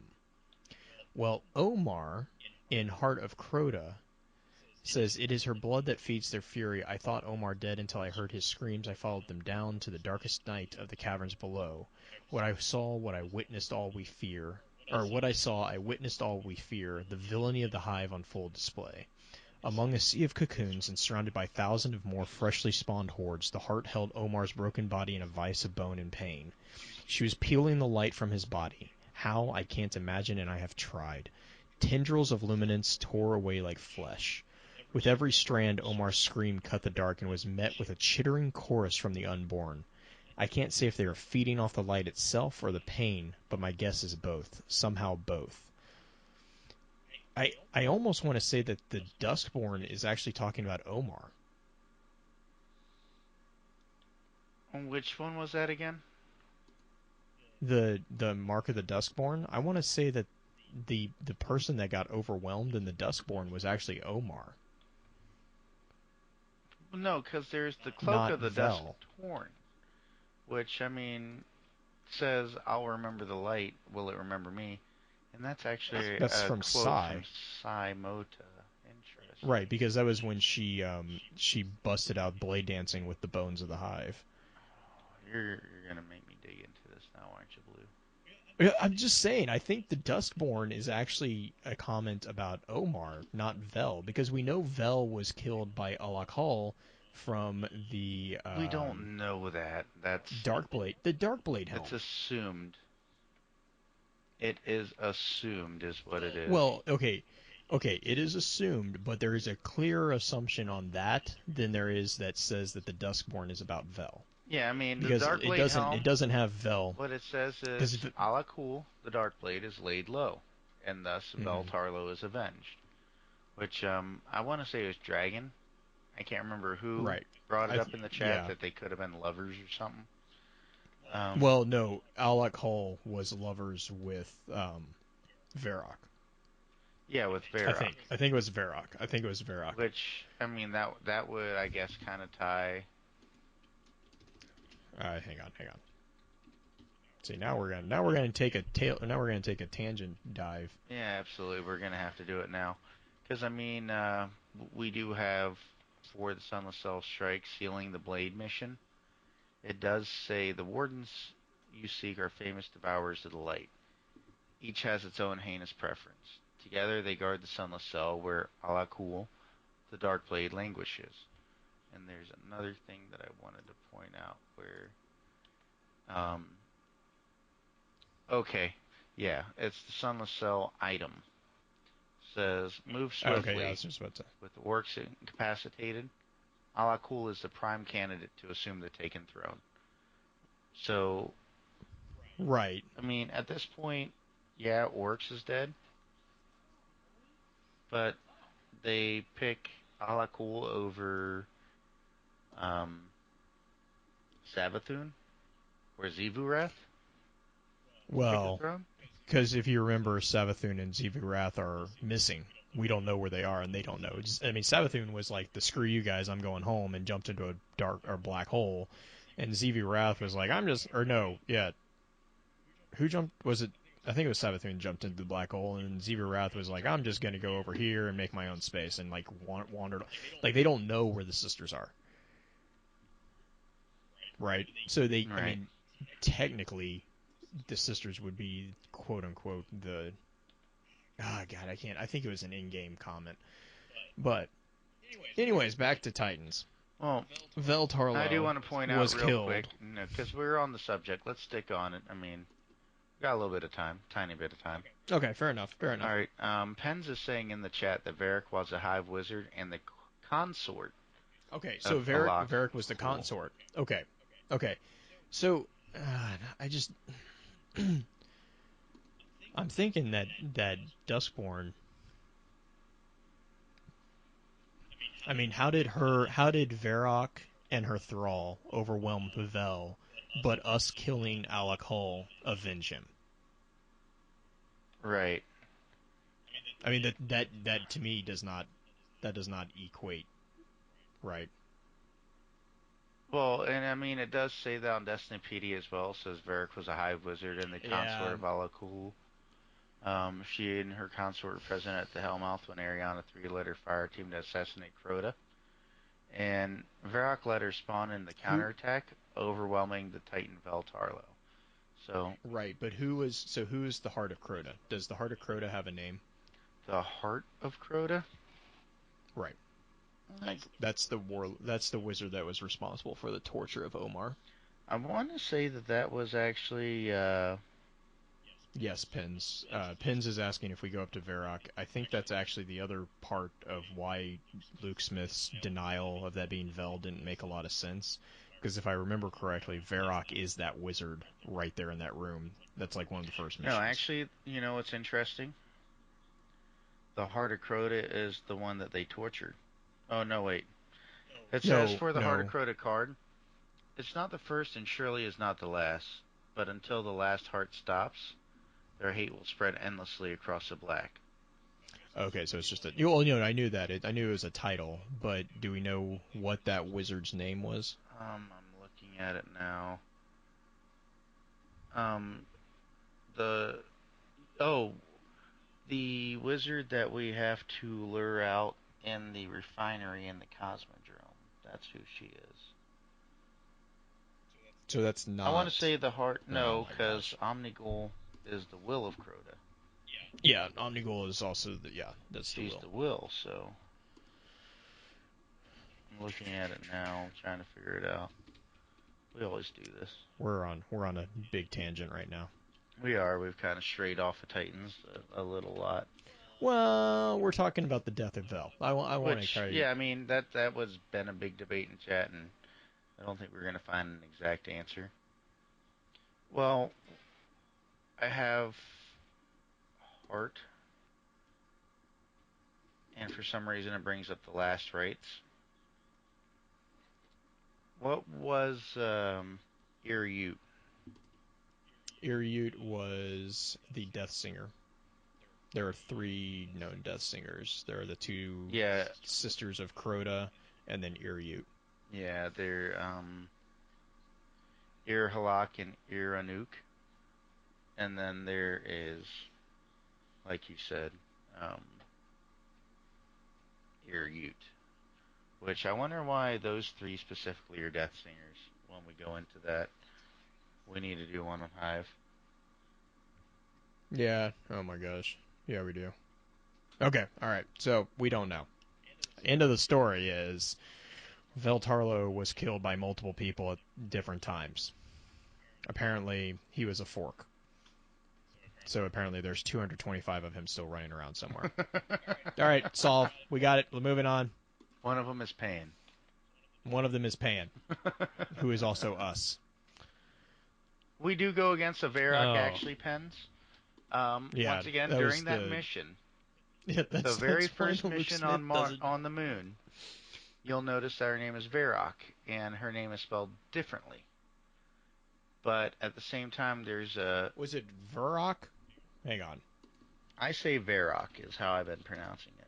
No, but Varrock is a different wizard. I'm still saying Yeah, I think it's Varrock. No, it's Varrock. Varrock is the ear spawn. It's the hive wizard encountered on the... So it is a different wizard, very similar name. Change the noun after the V, and that is the person that we kill. So, yes. No, but yes. Phonetically we could do, but not the same person. Have fun with that. My head hurts now. And then last and definitely not least, we have Wei Ning, who was a female guardian who partook in the Great Disaster. She was actually killed by Crota himself. And one of the best quotes from Wei Ning is her response on when Pancake, or Paean, Pancake, asked her, "What about the darkness itself? What then?" And her response is, "I'll punch it too." True Titan form right there, dude. Oh my gosh. True Titan form. Freaking. And then the quote that Justin will want me to make sure to say is, quote, "This burns from a slug rifle. That one's from a shock blade. This one? Ah, yes. Wei Ning gave me a hug." End quote. Yeah, that one was also one of my favorite pieces of flavor text that I've seen too. That's the Spearhead chest armor. And then you have the Spearhead helmet, or I'm sorry, the boots. The boots say, "Evade the Cabal counterattack." My friend, they're finally sending us something worth killing. Like, Wei Ning is like got the best quotes. Wei Ning was no F's given when it comes down to it. Like, she also is known for apparently scratching words into her armor pieces. It's one of them is "the last and surest argument," which is a traditional inscription for the right gauntlet attributed to Wei Ning. Wei Ning really, really liked punching people. And Redneck Ma, yes, Crota actually did kill Guardians by forging knives from their own ghost. So he would steal their ghost to ensure that they could not resurrect themselves, form knives, and then stab and gut the Guardians with them. He was kind of an OP individual. which, I mean, you can go slay Crota right now very simply, probably solo. Correct. But once again, some more Wei Ning quotes that I love. "To conserve ammo, we disrupted the enemy command structure with several sharp blows to the skull." Like, I'm not going to shoot him. I'm just going to continuously punch him in the head. So I'm gonna go out on a really, really sturdy limb and say this individual was a striker. Yeah, she just screams striker with her personality. Just screams striker to me as well. Well, and I also like Yeah, all these Titans have like a really rough shod sense of humor. Like they're like, just punch it in the face. well, then you have, yes, we've achieved the objective. And the next, in the were we supposed to stop attacking? So that shows aggressiveness on Wei Ning's behalf. That she was just all about let's just keep going. Let's wipe them all out. We'll call the city later, explain what happened. If they aren't happy, we'll say it was an accident. It's kind of like the vibe that I get Oops. from her. Yeah. Like, oh, really? The order was to not murder them all with my fist? Okay, I'm sorry. I didn't mean to do that. I won't do it again. But I'm totally doing it again. I'm totally doing it again. She does it several times. And that, right? Well, and I'm sure she was kind of a beast in Crucible as well. Not a lot mentioned about her. I mean, she Yeah, is actually mentioned in the Vault of Glass Titan mark, I believe. Mm-hmm. Which is the mark of, I can't remember. I just remember calling it a hula skirt. No, that is the Titan lingerie. It is the hula skirt, sir. Sure. It's Titan lingerie. No, it is the holographic hula skirt because both of those start with an H, except for skirt. So, thus, it is the holographic hula skirt, and it is not there. Why? It's the light of the great prism. Yes, go ahead, Blue. It's when the long dark closes around us, we will be the last light. And but that doesn't mean that she was in the vault. It could mean that she was curious about it. Oh yeah, I remember you guys talking about that. I know some people brought up earlier in chat that might mean that she was in there. If she went in there, it's only briefly. The only Titan that we know of that actually went in there that wanted to make a difference was Kabir, which I love both of them. Everybody knows I'm a Titan enthusiast.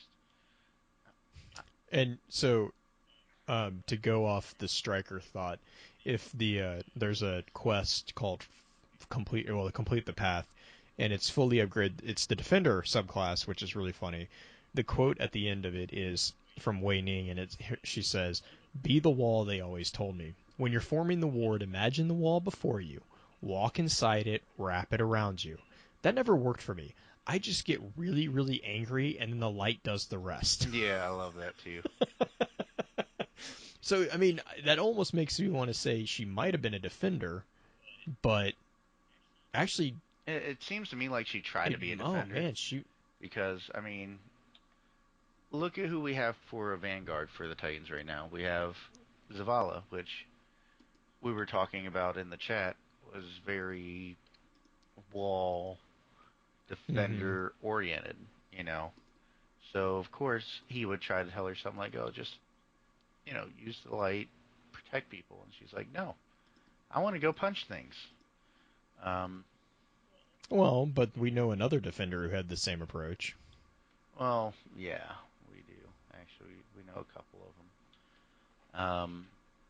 You have also, this is another thing that kind of shows that she was a striker titan. Oh Flavor yeah, I was text just from about Zavala. yeah. It says, Yeah, that is. nothing like like that moment when you bring the fist down. Sometimes in the Crucible, I just like to have my helmet cam running. That way, I can go back and see the whites of their eyes just before everything goes zap. Once again, another awesome Wayne quote. And Unisis just made that point too. She was training to be a defender, but she couldn't do it. Her anger came out as arc energy. And then the other flavor text for Zavala from her is, "If you want to see tomorrow, do not stand against me today." Which is another sign that she probably rocked in the Crucible. The mark of the thunder is another good. She's got some great quotes. She does. What is the power of the lightning without the roar of the thunder? And she did like warlocks, like Ariana. She has a quote about that as well. Yeah, that's one of the ones for Talk to Ikora. Says, "Who would I rather have at my side than any other? Who can I count on when my back is against the wall? Do you sing to the sun as some warlocks do? Yes? Then you. My answer is you. Another quote from Wei-Ning, which hints that she really likes sun singers, which I'm guessing we can assume that. I think we've been saying for a while now that we feel like the Praxic Fire the, is the warlock. Is it the Order of the Praxic Fire? Yes. Yeah, so we. No, yes. Yeah. The Coromet seal is what I was thinking, but yes, that is in the order of the Praxic Fire. Yeah, so, I mean, we've been. Good night, Uni. Have a good one, dude. Um, that shows another reason why. I mean, she seems to favor Sun Singers, and Ariana 3 was part of the Praxic Fire, so and we assume her to be a warlock. That was a Sun Singer as well. Not really guarantee the Sun Singer part. Definitely guarantee that she's a warlock. Um, and I think the reason why we always bring the Praxic Order to be Sun Singers is because of the item, the chess piece, the heart of the Praxic Fire, which the thing for that is in the last moment, she seemed as so wholly luminescent as the sun, and I wish to be so brave. And they don't say who that quote is actually from. I almost want to say it might have been from Eris. Could have been, because, I mean, we know Eris was down there when Ariana, fell for the last time as well. Well, and the reason why I say that is because Eris was also, that was like her first mission, right? So she looked up to pretty much all of them. Yeah, she grew up pretty fast, though. Yeah, no, well, she kind of had to. And I'm looking at this now that says it's a blue hunter helmet. It's called the Argus Dematic 1.3 R1. Patterned by a grizzled hunter and a Praxic warlock, this remarkable armor records everything for later analysis, which I thought was actually pretty interesting. And you were talking about the commemorant line, blue. Mm-hmm. Did you have that up, or you want me to go ahead? I did not have that up. Okay. Real short and sweet text. Says Praxic warlocks honor bravery and service over all else, which would, I guess, explain why Ariana always asks for forgiveness when she does her quotes. And, I mean, there's a lot of stuff about the Praxics in here. Not all of it is necessarily the Praxic Order of the Warlocks. But, I mean, you do have the Praxic Vim, which says, Praxic Warlocks don't hate research. They just don't let it interfere with the fight.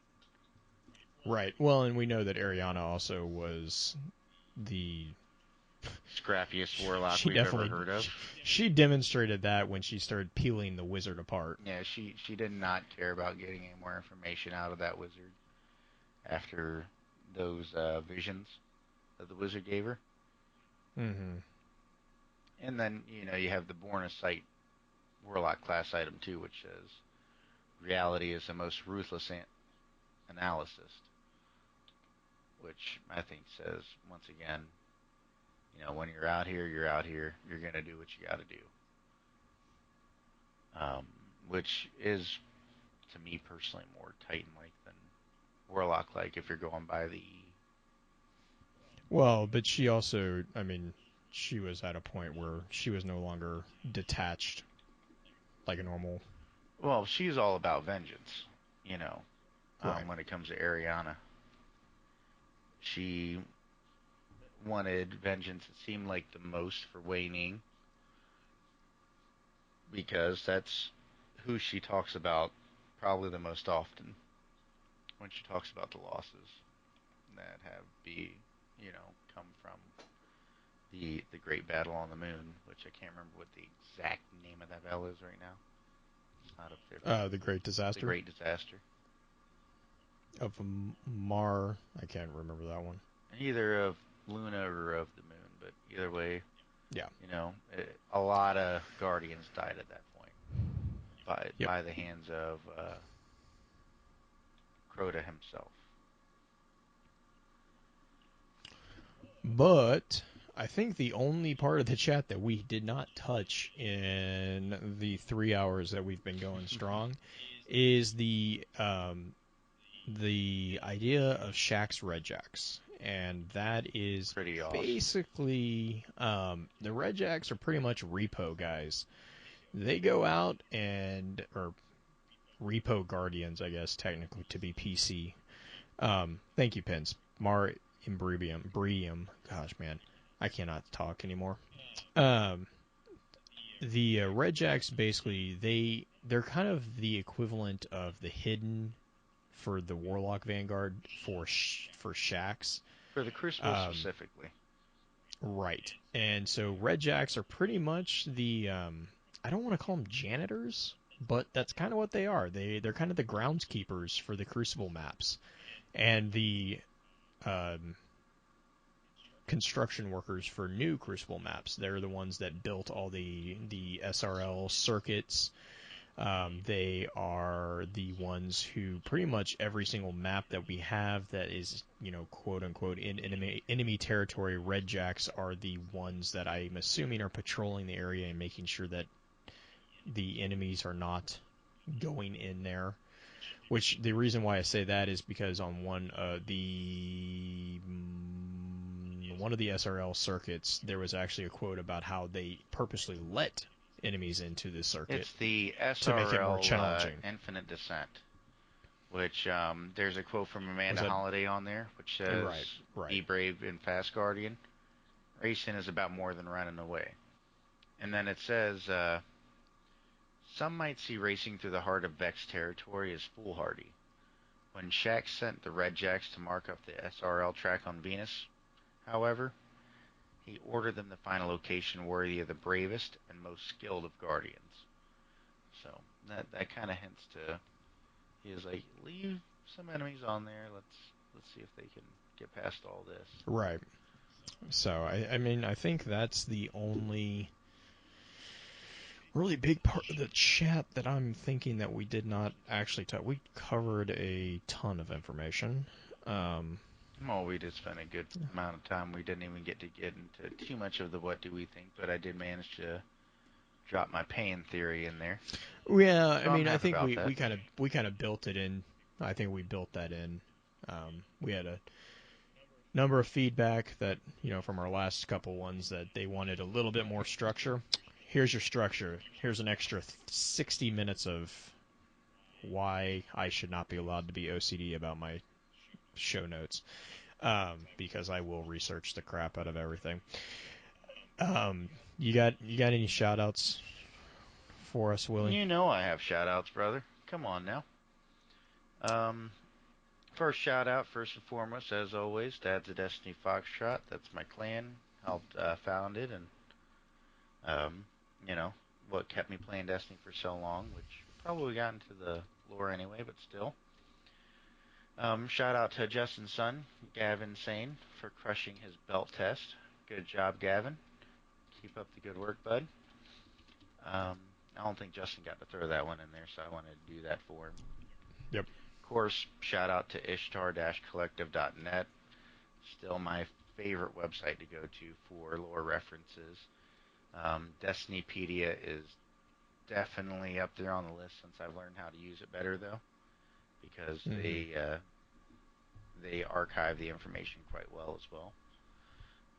And Dad's of Destiny in general, because I mean, without Dad's of Destiny, there would be no Foxtrot, and it probably wouldn't have met you loopy characters. So, oh yeah, and I do want to throw a shout out to the chat in general, and yes, that includes some of the guys in here right now, Pens, Unisys, and even though she's not in there, Kashin. Um, Kashin actually helps a lot of the behind the scenes work. I'm pretty sure she slaps Blue in the head when he starts getting too far into the real world stuff. Yeah, just a bit. I get hit random handwritten notes every time I start getting stuff that she's like, okay, stop, you're bothering me. So thank you, Kashin, for that. And once again, everybody in chat, not just Unisys, not just um, Pens, but Glitch Witch, Bell, Dragon from Ghost Stories, Mm-hmm. everybody that's in there that throws your different opinions, ideas out there. That's part of what makes the chat so great, is that I think this, but you think this. Let's talk about it. So, Right. thank you for thinking opposite of me.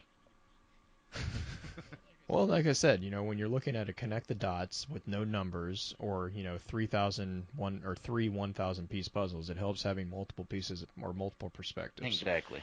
Um, I got two shout outs. First off, for two users over on Reddit, the Destiny lore, Hurt Chain and Brandy Jack. You guys are amazing. You have given us excellent feedback. I really value your input, and I'm loving the conversations we're having. They have been extremely, especially for this episode, they were extremely helpful in making some connections that I hadn't really thought about. On top of that, the other shout out that I have is our new official supporter, Pins. He has officially supported us, and we just really, really want to state our appreciation for that. Um, with that being said, I'm gonna probably call it a night, and as usual, the lore band marches on.